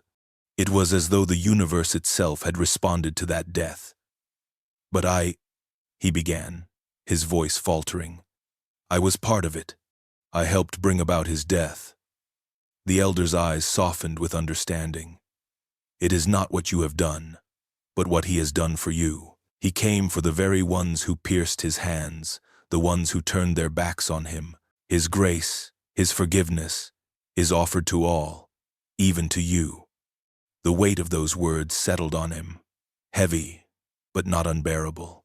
In that small, hidden room, among these followers of the way, the centurion realized that the death he had witnessed was not just an execution, it was a doorway, one he now stood before, and he wondered if he had the courage to step through it. The centurion could not shake the image of the cross. It had haunted him for days, the memory of it etched into his mind in vivid detail. When he had been tasked with overseeing Jesus' execution, he had seen the cross as nothing more than an instrument of pain, a brutal tool of the empire meant to break the spirit and bend it to the will of Rome. But now, after all, he had witnessed the darkness that had swallowed the earthquake that had trembled beneath his feet, and the way Jesus had spoken. Even in death, his understanding of that symbol was beginning to shift. The cross, once a sign of brutal authority, had become something altogether different in his mind, something that spoke not of suffering alone, but of redemption. It was not an overnight transformation, but a slow dawning that came to him as he walked through the streets of the city. Everywhere he looked, he saw the crosses, the ones that had been set up by the empire, the ones that had once filled him with a sense of duty and power, the ones that he had seen countless prisoners hung upon. Now, he saw them differently. They no longer represented the might of Rome or the weight of authority. No, they spoke to him of something far greater, something that transcended his understanding of power and control. The cross was not just a symbol of death, it was a symbol of love, a love so great that it endured beyond the grave. It was the story of a man who had given everything for the forgiveness of those who had wronged him, who had endured the ultimate punishment not for his own sins, but for the sins of all who would believe. He had watched as the soldiers had mocked Jesus, heard the jeers of the crowd, and yet in the face of it all, Jesus had said nothing. He had offered no retaliation, no defense, only a quiet acceptance that spoke volumes. He had died to offer salvation. The centurion's heart ached with a new understanding. In that moment, he saw the cross not as an emblem of cruelty, but as a beacon of hope. It was the ultimate paradox, the ultimate act of love and sacrifice.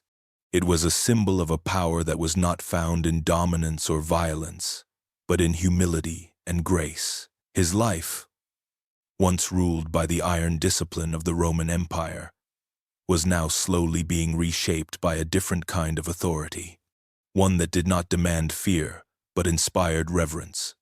As the centurion walked, his mind raced with questions and thoughts. His mission, his purpose had been so clear, so defined. But now, he wondered if he had been mistaken all along. The path he had walked was one of violence and control, but now he saw another way, a way of peace and redemption. It felt like a quiet calling, one that whispered to him from beyond the confines of his past life, a calling he could no longer ignore. The centurion had long been alone in his doubts. His internal struggle had made him a silent observer of the world, unable to speak freely, even among his fellow soldiers. He had seen enough of the brutality that Rome brought to bear on the world, enough to make him question his place within the empire. But it was not until a chance meeting with a Roman official, one of considerable influence, that his thoughts began to feel less isolated, less forbidden. The official, a man named Cassius, was not a man who wore his doubts on his sleeve. He was polished, controlled, the epitome of Roman authority. But when they crossed paths in a small, quiet tavern in Jerusalem, there was a flicker in his eyes, something that spoke of discontent. It started with a conversation about the current unrest in the city, the tensions between the Jewish people and the empire. It was, at first, a simple exchange of pleasantries, a soldier and a Roman official speaking in guarded tones. But as the conversation deepened, something shifted. Cassius spoke of his disillusionment with Rome's approach to the burgeoning Christian movement. At first, the centurion was stunned by the openness of the man's words. Rome's treatment of the Christians had been brutal, often violent, and it was clear that the empire saw their faith as a threat. But Cassius was different. He spoke not of the need to crush them, but of the strength in their beliefs, their unwavering devotion to something beyond the reach of empire. He mentioned how he had heard whispers of their teachings of love, forgiveness, and the promise of eternal life, and something in those words stirred within him. Perhaps, Cassius said quietly, leaning forward as if to share a secret. The Christians are onto something. Perhaps their faith is not the threat we see it to be. There is a truth in their message that even the empire cannot conquer. The words hung heavy between them. The centurion, still reeling from the depth of what was being shared, found himself nodding, almost imperceptibly. For the first time, he was not alone. This Roman official, a man of power and status, felt the same pull, the same unease with the empire's methods. In Cassius, the centurion saw a reflection of his own internal conflict, the same struggle between loyalty to the empire and the growing awareness of something greater than political power. They spoke in hushed tones for hours, discussing everything from the crucifixion to the teachings of Jesus, the stories of resurrection and redemption that had begun to spread. It was the beginning of an unexpected alliance. Cassius was no soldier, but his influence was vast, and together they spoke of a world that could be different, one not ruled by might, but by mercy and grace. The centurion left that night feeling both lighter and heavier. He had found an ally, someone who understood his turmoil, but the path ahead felt uncertain, filled with more questions than answers. Yet for the first time in a long while, he did not feel completely alone. The centurion had long known the price of loyalty to Rome, but never before had he understood the cost of defying it. It came swiftly, like a storm crashing down without warning. His conversation with Cassius, his growing connection to the Christian faith, and his refusal to carry out certain orders that contradicted his conscience, had set a dangerous course in motion. He had hoped, for a time, that his actions would go unnoticed or at least forgiven. After all, he had served Rome faithfully for years, his record unmarred by rebellion. But Rome was never forgiving, and loyalty was not a virtue to be bartered for personal beliefs. It was a quiet evening when the summons arrived. The emperor's agents, cloaked in the formality of power, delivered the message with little more than a cold glance.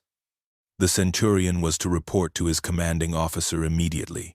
His heart sank, but he knew what it meant. The empire did not tolerate disobedience. It could not afford to. He had betrayed his duty, and now Rome would exact its due. In the dark, silent room where he stood before the officer, the weight of his actions felt heavier than the armor he wore. The officer, a man of rigid principles, looked at him with the sharp eyes of a predator sizing up its prey. "You defied orders," the officer said, his voice devoid of empathy. "You allowed a threat to grow, and worse, your actions have questioned Rome's authority. You sought out alliances with men who threaten our power. The consequences will be severe." The centurion stood at attention, but inside, his mind raced with regret and fear. He had allowed himself to believe in something greater than empire, something that promised forgiveness and peace. And yet, now it was the very empire that had given him purpose that was preparing to strip him of everything. "Do you understand the gravity of your defiance?" The officer pressed. He did, and yet it was not the physical punishment that worried him. It was the spiritual cost. He had already felt the weight of his actions in his heart. But now, facing the cold indifference of Roman authority, he understood that the empire was as unforgiving as the cruelty he had once imposed on others. He had betrayed his past, and in doing so, had become a traitor to the system that had molded him. The consequence was exile, stripped of rank, of name, and left to wander the wilderness without protection or purpose. As he was escorted from the officer's quarters, his future uncertain, the centurion reflected on the price he had paid. In rejecting Rome, he had found something worth living for, but he had also lost everything he had once known. The empire had shown him no mercy, but in the midst of that loss, he felt an odd sense of peace. His soul was no longer bound by the empire's chains. The cost had been steep, but in the silence that followed, he found room for something new to grow within him. The day arrived like any other. the sun beating down on the dusty streets of a city that was too used to suffering. Yet within the heart of the centurion, the weight of his decision had been pressing upon him for weeks. He had found himself at a crossroads, a moment in time where he would either step into the light or forever be swallowed by the darkness of his past. The consequences of his choices were clear. If he acted, he would risk everything, the only life he had ever known, his position in the empire, even his safety. But if he remained silent, he would be betraying the very soul of the man he had come to follow. It was a meeting with a messenger, a fellow believer who had somehow managed to slip past the watchful eyes of the authorities, that solidified his decision. The man spoke in hushed tones, fearful of being discovered, but his words echoed through the centurion's soul. "They are coming for the followers of the way," he whispered. "The leaders, the ones who speak his name. They are to be rounded up, imprisoned, and put to death." His eyes were wide with desperation, and the weight of the news seemed to drain the life from him. For a long moment, the centurion said nothing, his thoughts swirling.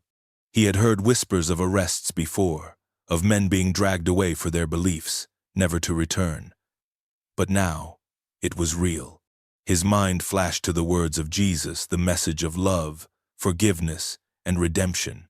How could he now remain loyal to an empire that would crush the very ones he had come to hold dear? He was already an outcast in the eyes of Rome, exiled for disobedience. Perhaps this was the moment of redemption he had been waiting for. The chance to prove that his faith meant more than his service to an empire that sought only to control. Without a word, he turned on his heel and walked toward the heart of the city, to where the leaders of the Christian movement had been gathering. Every step was a risk. The soldiers patrolled the streets, the empire's watchful eyes ever present. He could be arrested on sight, his life forfeit, his future no more than a fleeting thought.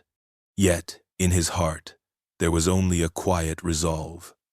He had known violence and death for much of his life, but now he sought something else: truth. He would stand in the face of the empire, he would risk everything to protect those who lived by a higher law.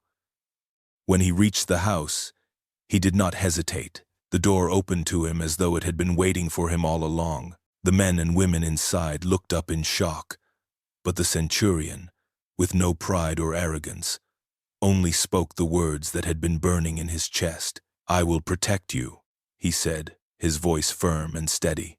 "I believe in the teachings of Jesus, and I will risk everything to see them continue." In that moment, he knew that his redemption was no longer a matter of chance. It was a choice he had made, and in that choice, he had found something more precious than the empire's rewards: peace. The day was like any other, yet something in the air felt different. The winds, the sun, even the shadows, they all seemed to hold their breath, waiting for something unseen. The centurion had seen many things in his life: the blood, the violence, the stark reality of the world in which he served. But what he was witnessing now stirred a deep unease in his bones, an unfamiliar sensation that gnawed at him from the inside. He had heard whispers of the prophecy, of the promised return of the one he had once crucified.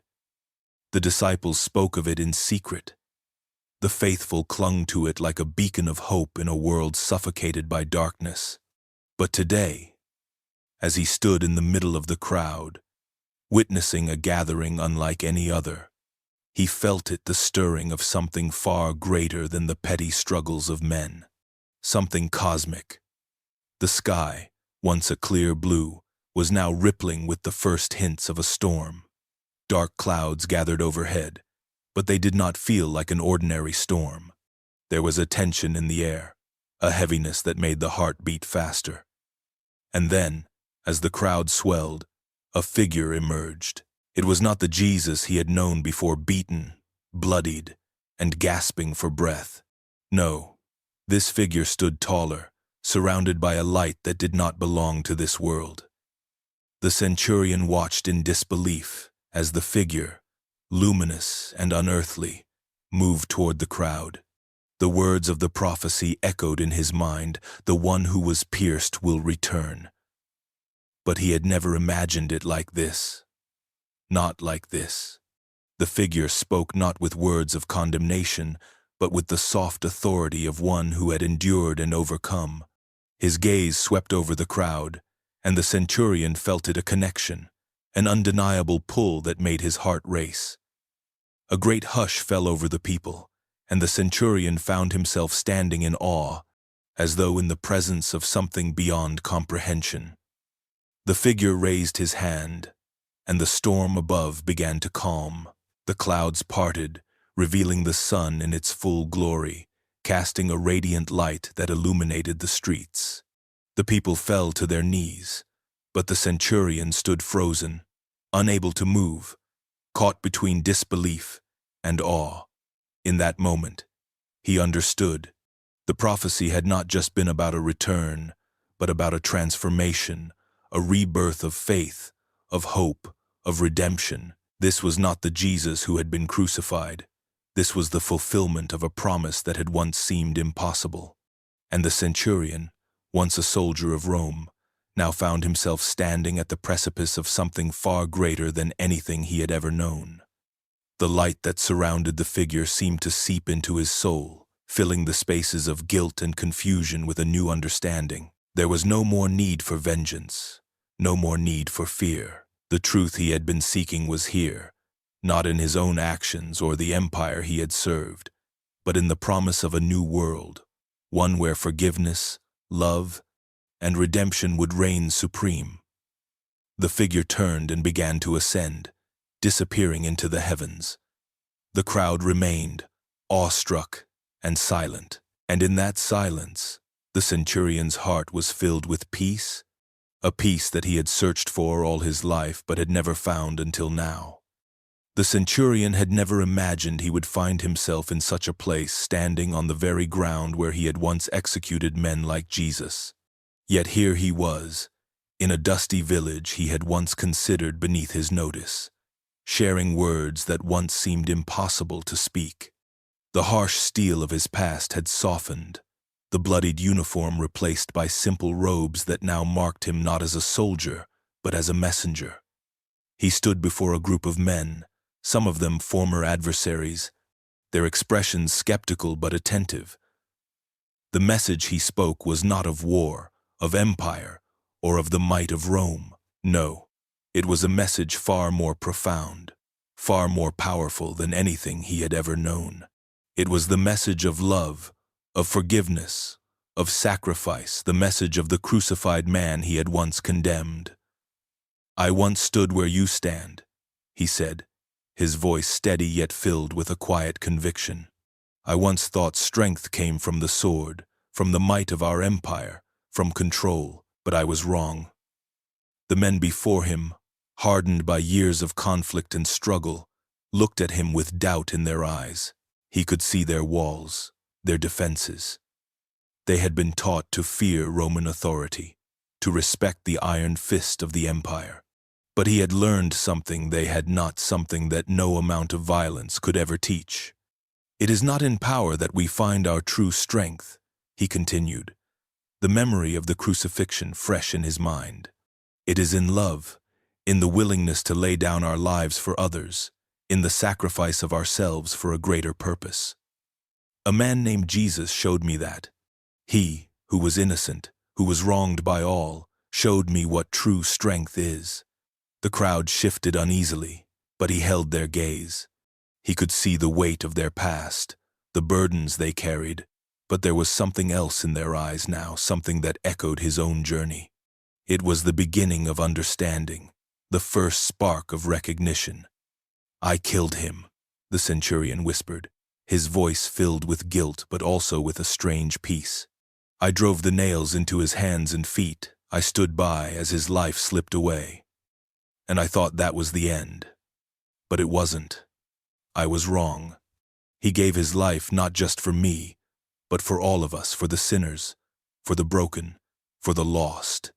And in that, he offered us redemption. I have found redemption. I ask you to look beyond the empire, beyond the hatred, and find it too. The silence that followed was heavy, but it was not the silence of rejection.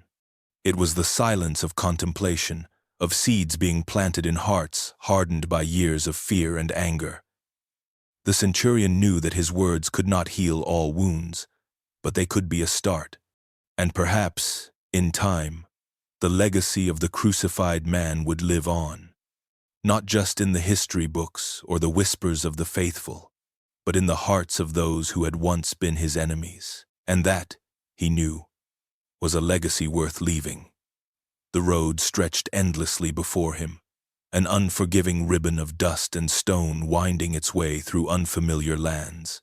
The centurion had long since shed his armor and the weight of his past, trading them for simple clothing, the fabric of a man no longer defined by empire or war. His mission was clear, though the path he walked was not. He had seen the power of Jesus' teachings, had felt them break through the walls of his soul, and now, with nothing but faith as his guide, he walked in search of others who might need to hear the message of redemption. He passed through towns and villages, where eyes filled with suspicion followed his every step. They saw a foreigner, a soldier, a man with a past steeped in bloodshed. Some turned away from him in fear, others met him with hostility, as if expecting the same brutality that had once defined his kind. But he never wavered. With every step, he held on to the words that had changed his life. Love your enemies, forgive those who wrong you, take up your cross. In cities he had never before seen, he found people who had never heard of Jesus. They lived their lives under different gods and customs, in ways that were strange to him. But they, too, were searching for meaning. He spoke to them of the carpenter from Nazareth, a man whose message of love had shattered the hardened core of his existence. He spoke of forgiveness, of resurrection, and of the promise of eternal life. As the centurion traveled farther from the familiar, something began to shift within him. The cities he visited were filled with wonder and disbelief at his words.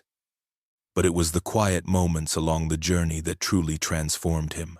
In the stillness of the night, beneath unfamiliar stars, he remembered the first time he had laid eyes on Jesus, the man who had died not in defeat, but in victory. Every step he took, every new place he visited, deepened his understanding of what Jesus had left behind. A blueprint for a new way of living, a new kingdom, not defined by power, but by peace. There were days when his heart grew heavy with doubt, when the weight of his past seemed too much to bear. He would kneel in prayer, his eyes searching the heavens for guidance. He thought of those back in Jerusalem, the ones who had never known peace, who continued to live in the shadow of an empire that demanded their submission. But even in those moments of doubt, he knew the truth. The path he walked was not for the strong or the powerful, but for the broken, the lost, and the humble. His journey led him farther than he had ever imagined, across seas and deserts, through forests and mountains. And though he encountered many obstacles along the way, he never lost sight of the message he carried. He was no longer just a soldier. He was a messenger of love, a bearer of hope to those who had none. And with each new place he reached, with each new heart he touched, he knew that the journey would never truly end. The message of Jesus, of forgiveness and grace, would travel with him, carried in the hearts of all who heard it. The journey had taken him far from the place where it all began, yet the past still clung to him like a shadow, always present, always whispering. The roads he traveled were strange, the lands unfamiliar, but the struggle he faced within himself had become even more foreign. He had come to speak of love, of redemption, but the battle that raged inside him threatened to unravel the peace he sought to carry to others. At night, when the stars blinked above like distant watchful eyes, he would find himself sitting alone, his thoughts heavy with doubt. The soldier he had been, the man who once wielded a sword and carried out Rome's ruthless commands, felt like a stranger to him. The blood he had spilled, the lives he had ended in the name of duty, were not things that could be erased so easily. He had spoken to the people of forgiveness, of the grace that flowed from the cross. Yet in the depths of his heart, there was a question he had yet to answer. Could he forgive himself?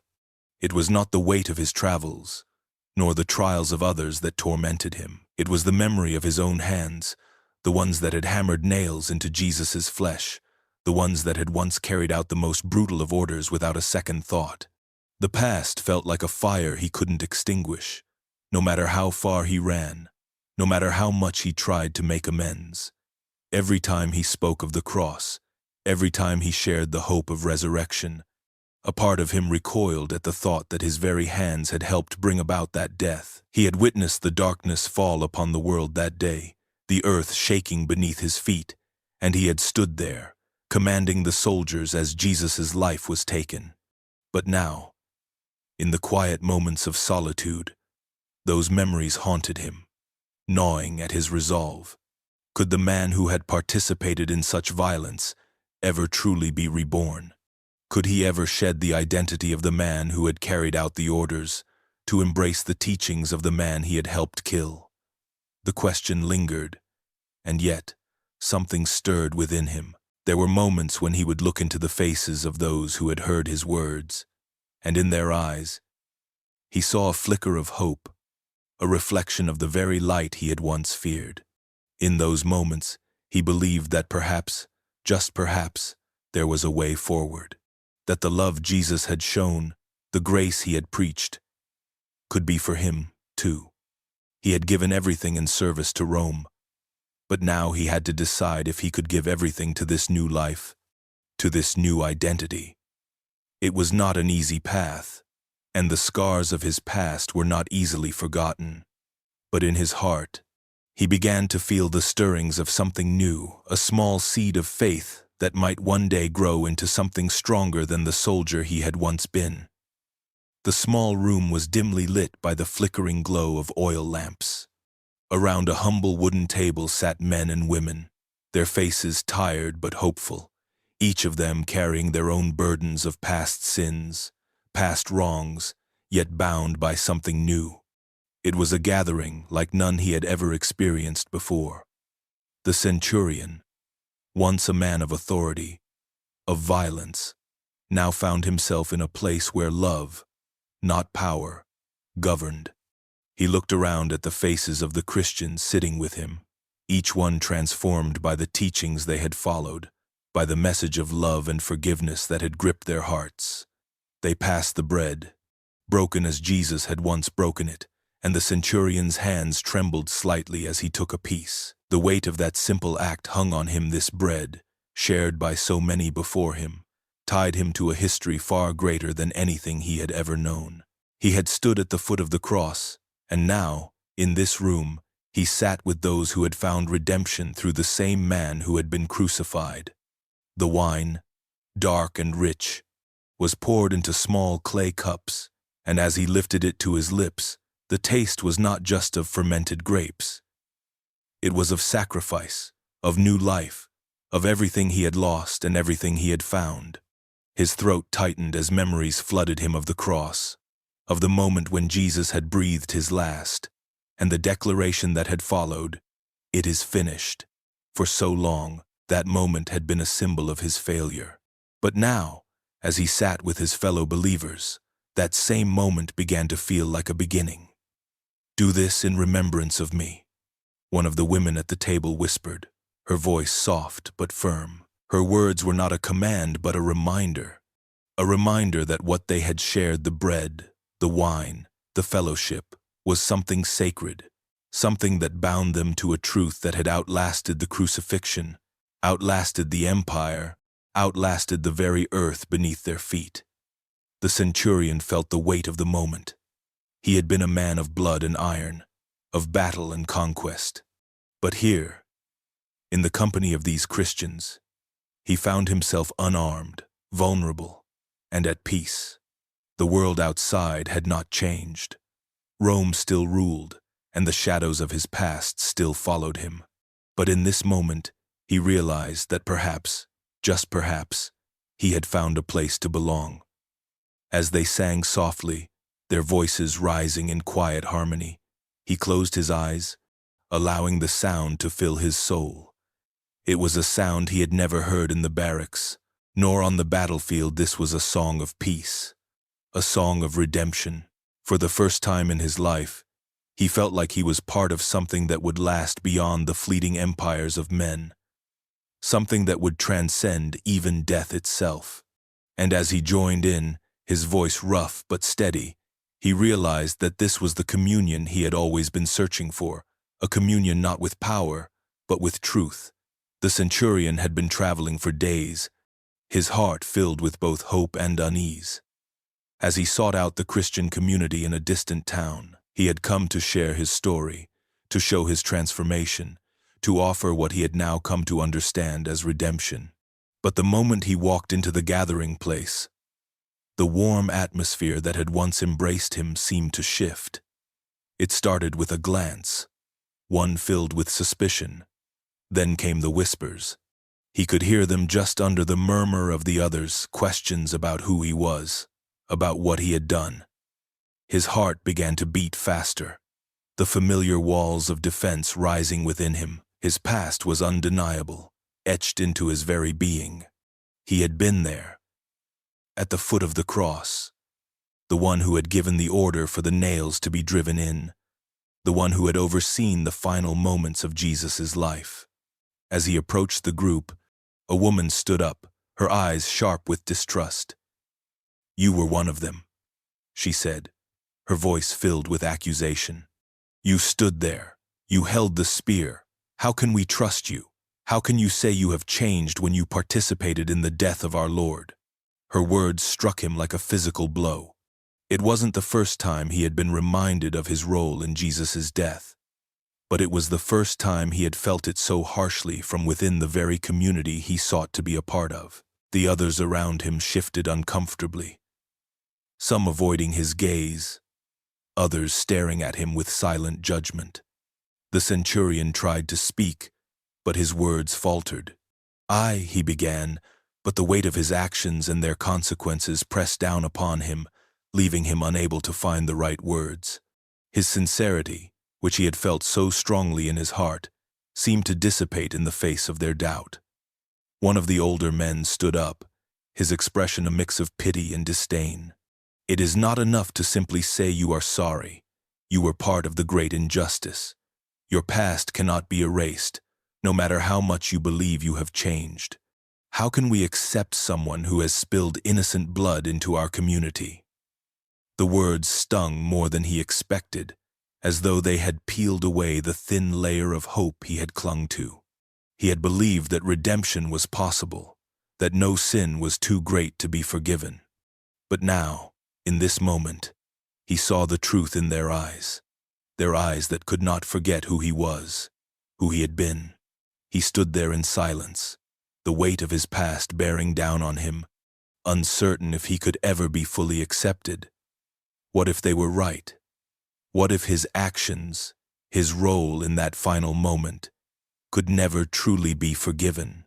In that moment, he doubted everything: his worth, his place in this new life, and the very meaning of redemption itself.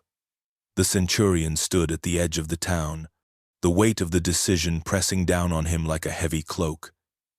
He had traveled far, seen many places, and heard many voices, but none of them had prepared him for this moment. The road ahead seemed uncertain, filled with both promise and peril. He had been faithful. He had turned from his past, but now came the test of all tests, one that would require everything he had left. His new faith had guided him through many trials, but the world he now found himself in was not one of simple acceptance. The same eyes that had once scrutinized him with judgment now watched with the same distrust. The Christians who had first rejected him had slowly warmed to his presence, but they too were wary. The sacrifice required now was no longer a matter of words or belief alone. It would require action, a commitment that would shake the very foundation of his being. News had come that the Roman authorities, sensing the rise of this new movement, had begun to intensify their grip on the Christian communities. It was only a matter of time before they would come to silence the voices, to wipe out the teachings that had transformed his life. The centurion had been approached in secret, a quiet plea for his help from one of the leaders of the local Christian congregation. They needed him. They needed his loyalty, his strength, his knowledge of the ways of Rome. And so, here he stood. He knew what it would mean. He would be asked to betray the very empire he had once sworn to serve, to give up the status he had worked so hard to build, to risk everything not just for himself, but for the lives of those who now called him brother. He would be called upon to help them escape, to lead them to safety, perhaps even to defy the Roman legions outright. His mind swirled with doubts. The echoes of his past resounded in the back of his mind, whispering reminders of what he had lost already. The cost of such a defiance would be steep. Yet, the answer seemed clear now, as if carved into the air before him. His heart had been changed by Jesus' teachings. He had seen the truth in those words, and he could not turn away from them now, not when the opportunity to live them fully had arrived. The decision came swiftly. He would walk into the lion's den, risking everything: his career, his life, his soul, in the name of something greater than any earthly power. He had come so far in his journey of faith. This, he realized, was the final test, and he would not shrink from it. The price would be high, but so was the cost of redemption. With resolve strengthening his step, he turned away from the shadows of his past and embraced the future. The air was thick with tension, a heaviness that seemed to press down on every inch of his being. The centurion stood at the threshold of a moment he had never imagined he would face. It was no longer a question of whether his beliefs were strong enough to withstand the world's judgment.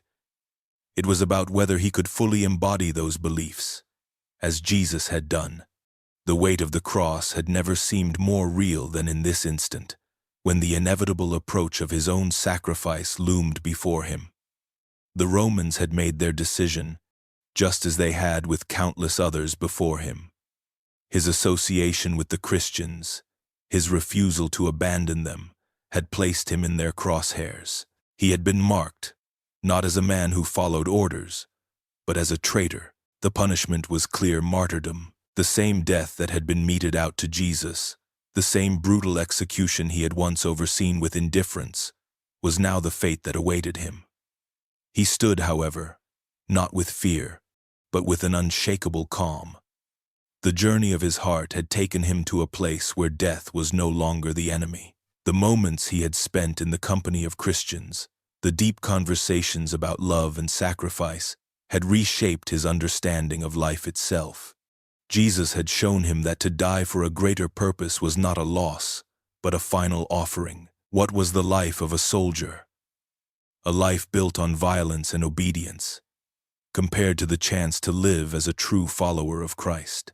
In the stillness of the prison cell, he closed his eyes and remembered the face of Jesus, the calm in his eyes, the silence in his suffering. For the first time, he felt a connection to that suffering, a unity with the Savior who had died not just for others, but for him, for his own sins, for his own violence. The injustice of the world seemed small in comparison to the injustice of Jesus' death. His mind turned to the Christians who had once rejected him, and he knew they would mourn, but they would also understand. His sacrifice would not be in vain, just as Jesus had not been. It would mark the final moment of his transformation. From a man of war and power, he would become a man of peace and purpose. The chains that had once held him to a world of dominance and destruction would fall away, and he would rise to something greater. When the guards came to lead him to his execution, there was no fight in him, no resistance. He had long since surrendered to a cause far bigger than himself. As they marched him through the city, the weight of the world seemed to lift from his shoulders. In that moment, he understood. This was his redemption. This was his final act of faith. And just like Jesus, he would lay down his life, not as a loss, but as the truest form of love.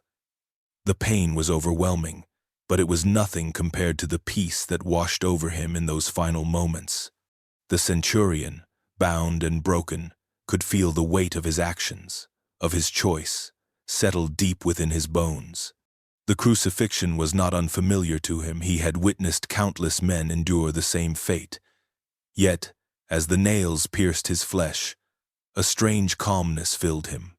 This wasn't the death of a soldier, of a man who lived by the sword. This was the death of someone who had walked through the fires of doubt and emerged into the light of truth. He was following the same path that Jesus had once walked, and it no longer seemed like a fate to be feared. His breath became shallow, each inhalation a struggle, but his spirit, though broken, was resolute.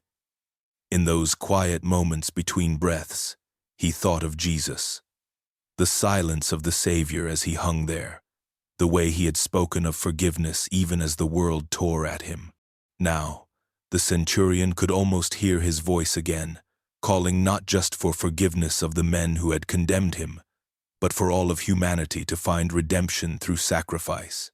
He had seen the life of the Christ in a way no one else had, witnessed a power that went beyond strength, beyond war, beyond the empire he had once pledged allegiance to. It was a power rooted in selfless love, and now it pulsed through his very veins. As his body grew heavier, the centurion's thoughts turned inward, no longer focused on the agony of the flesh.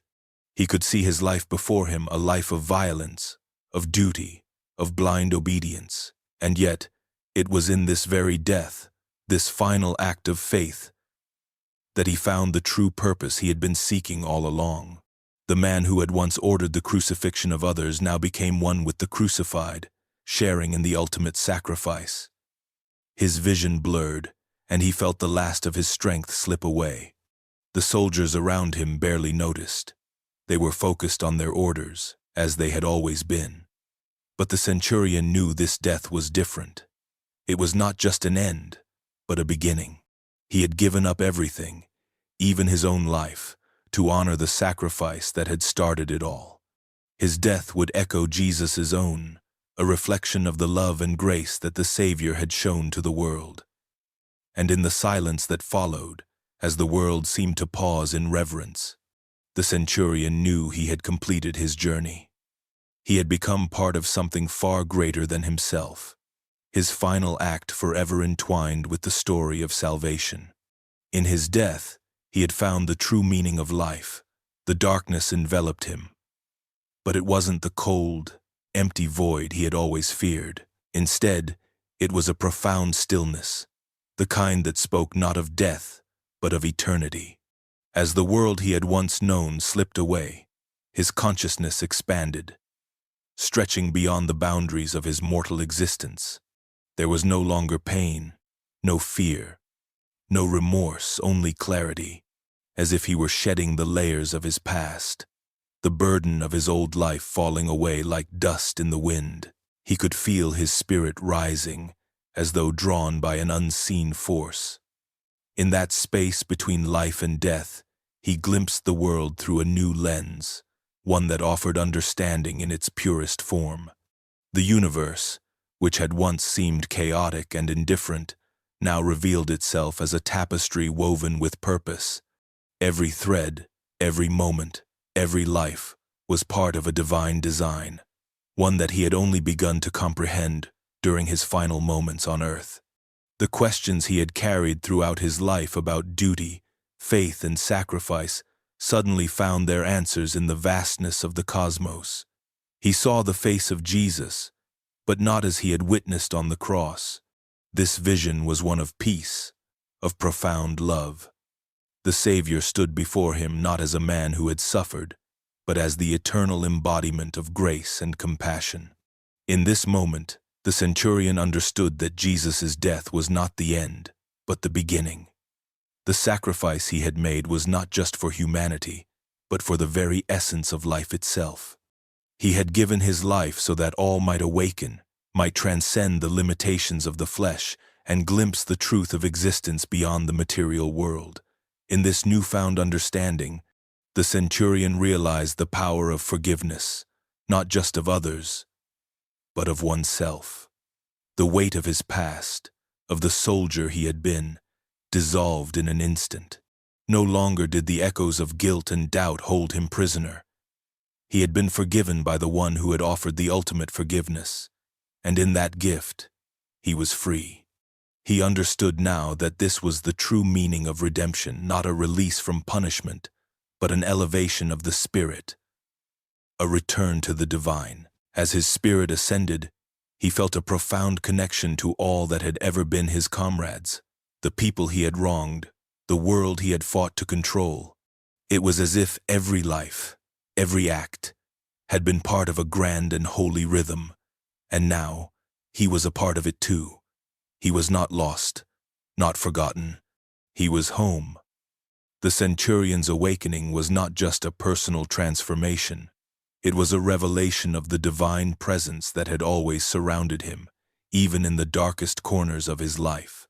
Now, he saw with eyes that were no longer bound by earthly limitations, but by the eternal truth of love and sacrifice. He had become one with the infinite, his spirit forever intertwined with the purpose of the universe. The centurion stood at the threshold of eternity, his spirit free from the chains of time and mortality. His transformation had been gradual, like the turning of a wheel.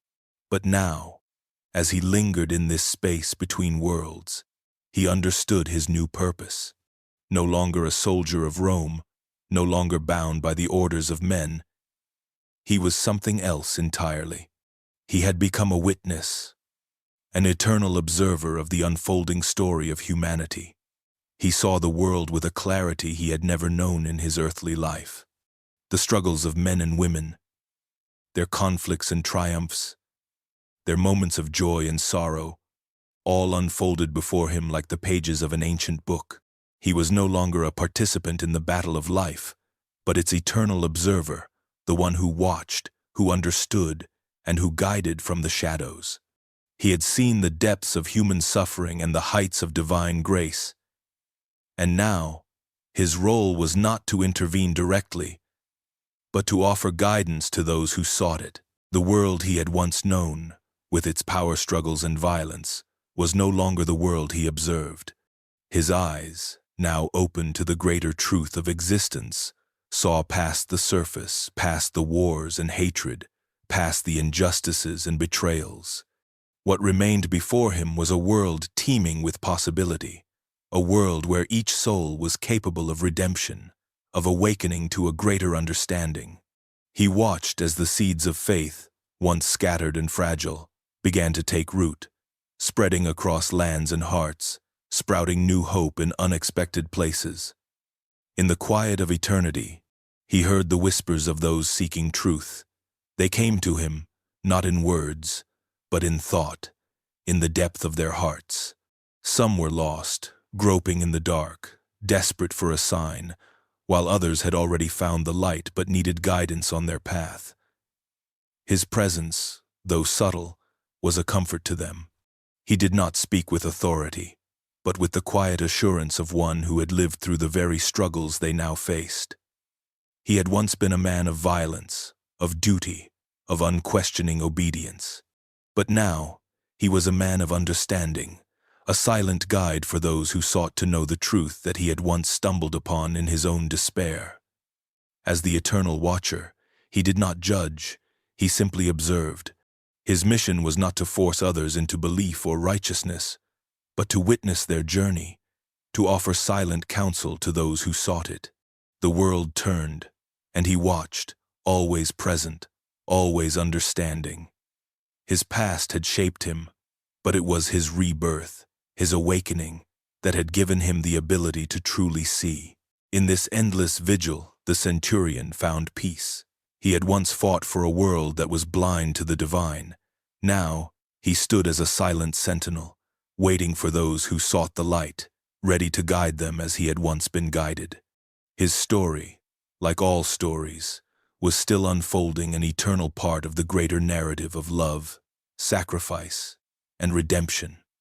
The centurion's spirit, now unbound by the constraints of time and flesh, lingered in the unseen spaces, a silent presence that moved among those who walked the earth in search of truth. He was not seen, yet his influence was felt.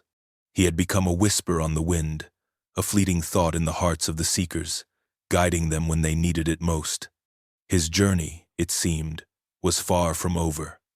In the quiet moments of solitude, when doubt clouded the minds of those who followed the path of faith, he was there, an unspoken comfort, a hand not seen but felt, a presence that anchored their restless hearts. When a weary soul stumbled, questioning their worth or wondering if their faith could bear the weight of the world, the centurion's spirit whispered assurance into the silence. He had walked the road of despair, of darkness, and had found the light. Now, he offered that same hope to those who, like him, wrestled with their own demons. One evening, in a distant town, a young man sat alone in a quiet room, his mind torn between his past and his newfound belief. He had seen the horrors of war, had tasted the bitterness of violence, and now, with the words of Jesus echoing in his heart, he was lost. Would he ever be able to find redemption, to be whole again? His thoughts circled, and in that moment of deep unrest, the centurion's spirit brushed against him, a gentle, unseen presence. A quiet peace settled over the young man. It was not the voice of authority, nor the words of a preacher, but something deeper, something that cut through the noise of his inner turmoil. The centurion had known the weight of his past, had carried the burden of his own guilt, and had found the courage to step into the light. And so, in that stillness, the young man found his peace. His way forward, the centurion's spirit did not belong to any one place or time.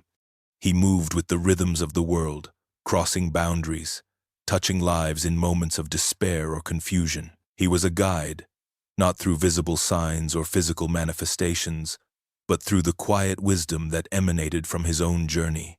Those who encountered him, even unknowingly, found clarity where once there had been confusion, strength where once there had been weakness. He had once been a soldier, a man of duty, of blood and iron, but now he was something more. He was a bridge between worlds, a living reminder that no soul was beyond redemption, no past too dark to be cleansed. And as he watched the world unfold, he continued to offer his quiet counsel, a whisper of guidance in the hearts of those who would listen, reminding them that no matter how far they had fallen, the path to grace was always within reach. The earth trembled ever so slightly, as though it too was holding its breath. The centurion, now a spirit forever bound to the pulse of the world, felt a stirring, a shift in the very fabric of existence. It was not the whisper of wind or the murmur of time passing, it was the return of something far greater, something that had once walked this earth and had left a profound mark upon it. This presence, familiar yet transcendent, was not a memory nor a dream, it was real. Christ had returned. The sky darkened momentarily, and a hush fell over the land as if the universe itself had paused in reverence. It was not the triumphant, earth-shattering return one might have imagined. No celestial armies, no thunderous roar of judgment. Instead, there was a quiet, almost imperceptible presence that seemed to bend the laws of time and space. The centurion, though unseen, felt the stirrings of recognition deep within his soul. This was the same presence he had witnessed on the cross, the same man who had offered forgiveness and love, despite the agony of his suffering. The centurion watched, his heart beating faster, as Christ appeared in a new form, a form that was beyond human understanding yet wholly familiar. His eyes, once filled with sorrow, now radiated a boundless peace. His face, though ageless, held the wisdom of eternity. This was not the Jesus who had hung upon the cross. This was the fulfillment of everything he had spoken of: the victory over death, the conquering of sin, the promise of eternal life. His return was not as a conquering king, but as a healer, a redeemer, a shepherd guiding his flock home. As the centurion stood, Suspended between this world and the next, he saw the faces of those who had long since passed.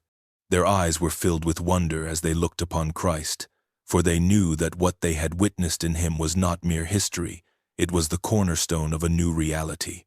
The reality of love, of forgiveness, of redemption.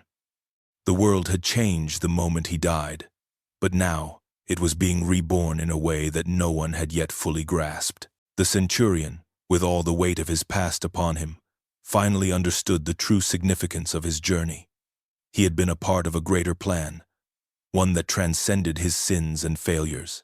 In witnessing the return of Christ, he saw not just the fulfillment of prophecy, but the ultimate victory of love over hate, of light over darkness.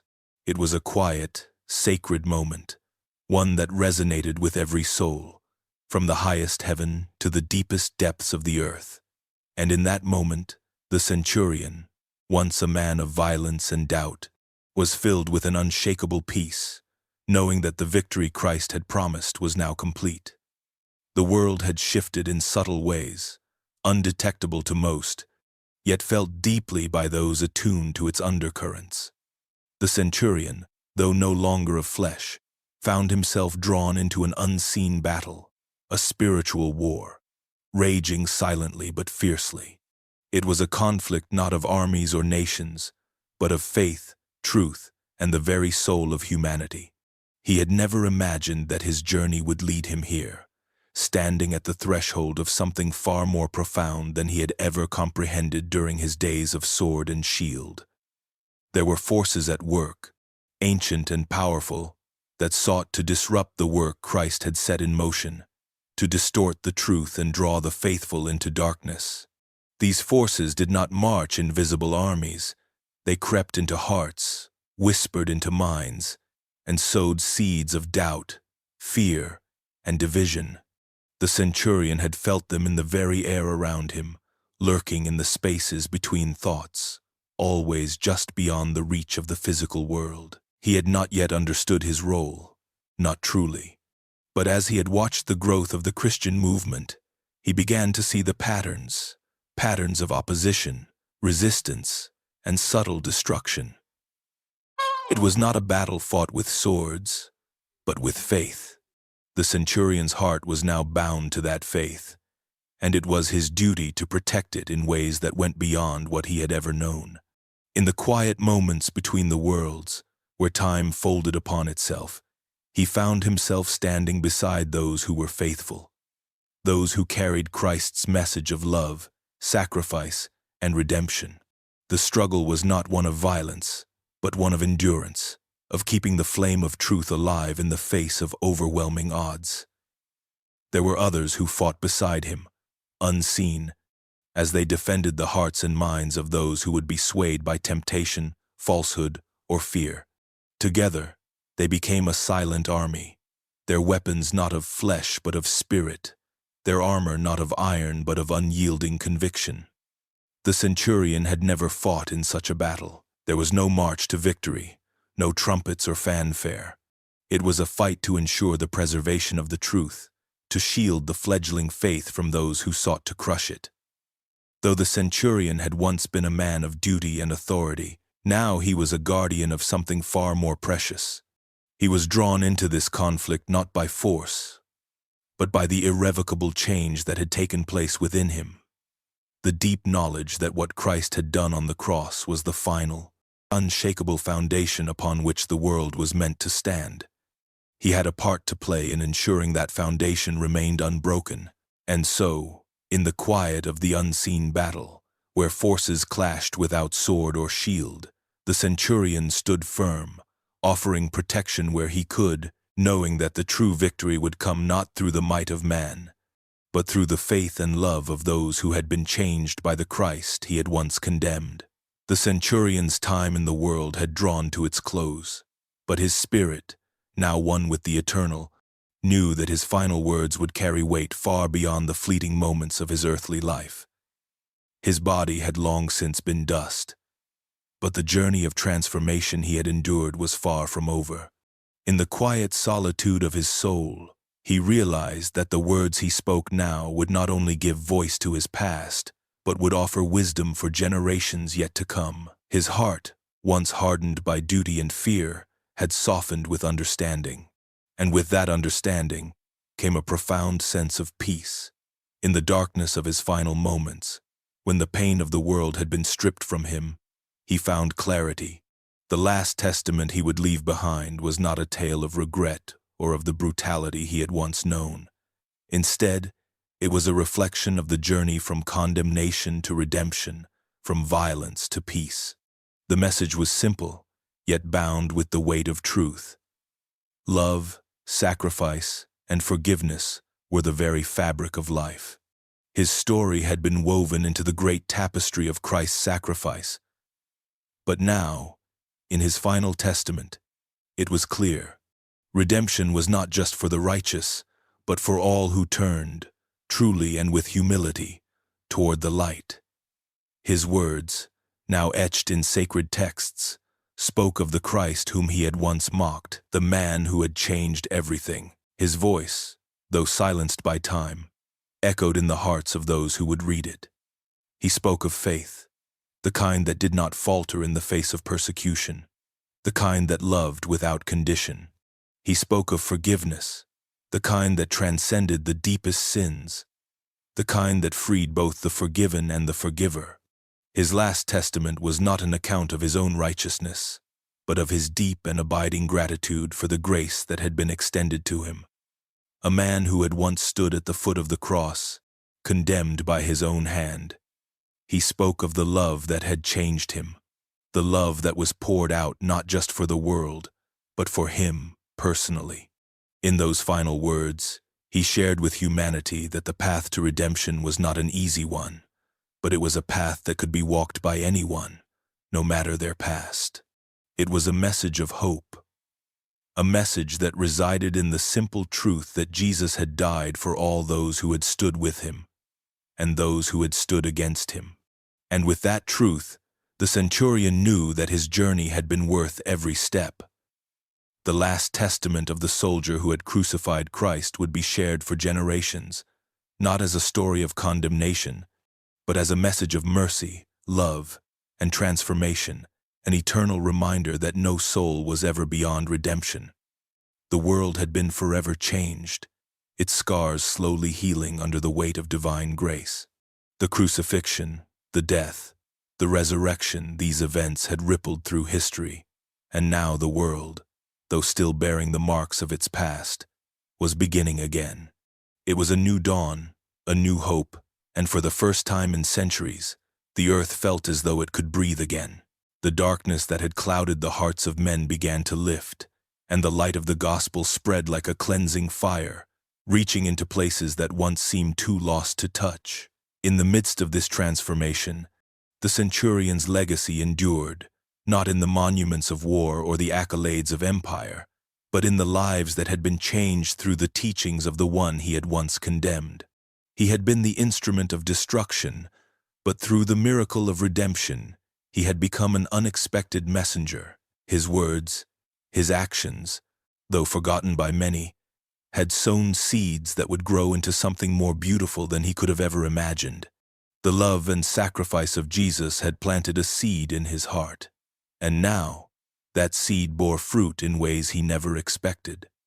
The early Christians, those he had once viewed as enemies, now carried the banner of truth with steadfast hearts. They spread the teachings he had come to embrace, and in doing so, they echoed the very words and actions that had transformed him. His life, once marked by violence and fear, had been redeemed through the blood of Christ, and now that redemption was spreading to others, like a ripple in a vast ocean. The centurion had once been a soldier, bound by duty to a world that demanded loyalty to its power and its cruelty. But now, he was part of something far greater, a movement that transcended borders, languages, and empires. His mission had shifted from enforcing the will of Caesar to living out the will of God. The cross, once a symbol of his deepest regret, had become a symbol of life, of freedom, of resurrection. It was a new beginning, not just for him, but for all who would come after. The earth, it seemed, had been waiting for this moment. Its people had been waiting for this moment. A new generation would rise up, not in the shadow of past failures, but in the light of a new covenant, a new understanding of what it meant to live with love and grace. And the centurion, now a silent witness to this unfolding, knew that his life, once lost to sin and violence, had been a key part of the story of redemption. His legacy would live on, not in monuments or tombs, but in the lives that had been touched by the truth he had come to know. The world, redeemed and cleansed, had begun again, and in that new beginning, the centurion's heart had found its place. The centurion stood on the shores of a quiet, unfamiliar land, his heart no longer burdened by the weight of his past. His hands, once stained with the blood of men, now rested calmly at his sides, free of the chains that had once held him captive. He had walked a long and painful road, one paved with the echoes of death, sin, and regret. But now, those echoes had faded into a gentle silence. The voices of condemnation that had once filled his mind had been replaced with a soft whisper of peace. It was a peace that came not from triumph, not from a soldier's victories or conquests, but from something far more profound, a deep, unshakable assurance that he had found his place in the grand tapestry of creation. For so many years, he had believed that his reward would come through the spoils of war, through the honor of military victories, through the applause of the emperor. He had spent his life seeking approval from a world that thrived on power and control. But all of that had crumbled in the light of truth. The reward he had sought so desperately in his youth was not found in gold or in glory, but in the simple, powerful gift of grace. It was a grace that had not been earned but freely given, a peace that surpassed understanding. In the quiet moments of reflection, he understood. His reward was not to be found in the praise of men, nor in the accumulation of wealth, nor in the accolades of those who held power. It was found in the quiet communion with the Creator, in the acceptance of forgiveness, and in the joy of knowing that his life had meaning beyond the fleeting accomplishments of his former days. The violence that had once consumed him no longer held him in its grip. His heart, once hardened by years of battle and duty, had softened in the light of divine love. He had given his life to a purpose far greater than himself. In doing so, he had discovered what true victory was not in the conquest of nations, but in the transformation of the heart. And as he stood there, free of the shackles of guilt and regret, he felt the presence of something far beyond himself, something that had always been with him, guiding him even in his darkest moments. It was a presence of peace, of grace, of love that would never leave him. In the end, the soldier's reward was not of this world. It was not a crown made of gold or a mansion filled with treasures. It was something much more valuable, an eternal, unbroken relationship with the divine. A peace that death could not steal, a grace that would carry him through the ages, and in that peace, the centurion had found his home. The centurion's spirit lingered, timeless and unshaken, as the world continued to unfold beneath him. His journey, though completed in the physical realm, had become part of a much larger story, one that spanned beyond the constraints of time and space. He watched as humanity stumbled, often lost, but always searching for the same redemption he had once found so elusive. His presence was felt in moments of quiet reflection, in the hearts of those who, like him, sought forgiveness for the burdens of their past. Though his name was long forgotten by those who had once known him, his story lived on in whispers, in the words of those who spoke of transformation, of grace, of the possibility that even the darkest of actions could be redeemed. The cross, once a symbol of suffering, had become for him a beacon of hope, a reminder that no life, no matter how broken, was beyond restoration. And in that understanding, he became part of something much greater, a cycle that continued through the lives of all who dared to believe. In the quiet of the night, when the world was still, his spirit moved among those seeking answers. He did not impose himself, nor demand recognition. He was simply there, a silent companion, a reminder of the power of love to redeem even the most unforgivable acts. His presence lingered in the faces of those who looked for light in the darkness, those who, in their own struggle, would come to realize that redemption was not about perfection but about the willingness to seek it. As the centuries passed, the centurion became a quiet witness to the ongoing story of humanity, one that mirrored his own in many ways. People rose, fell, and rose again, each caught in the endless cycle of struggle and hope, sin and redemption. But through it all, the promise remained the same. No one was too far gone, no mistake too great that they could not find their way back to the light. And so, the cycle continued.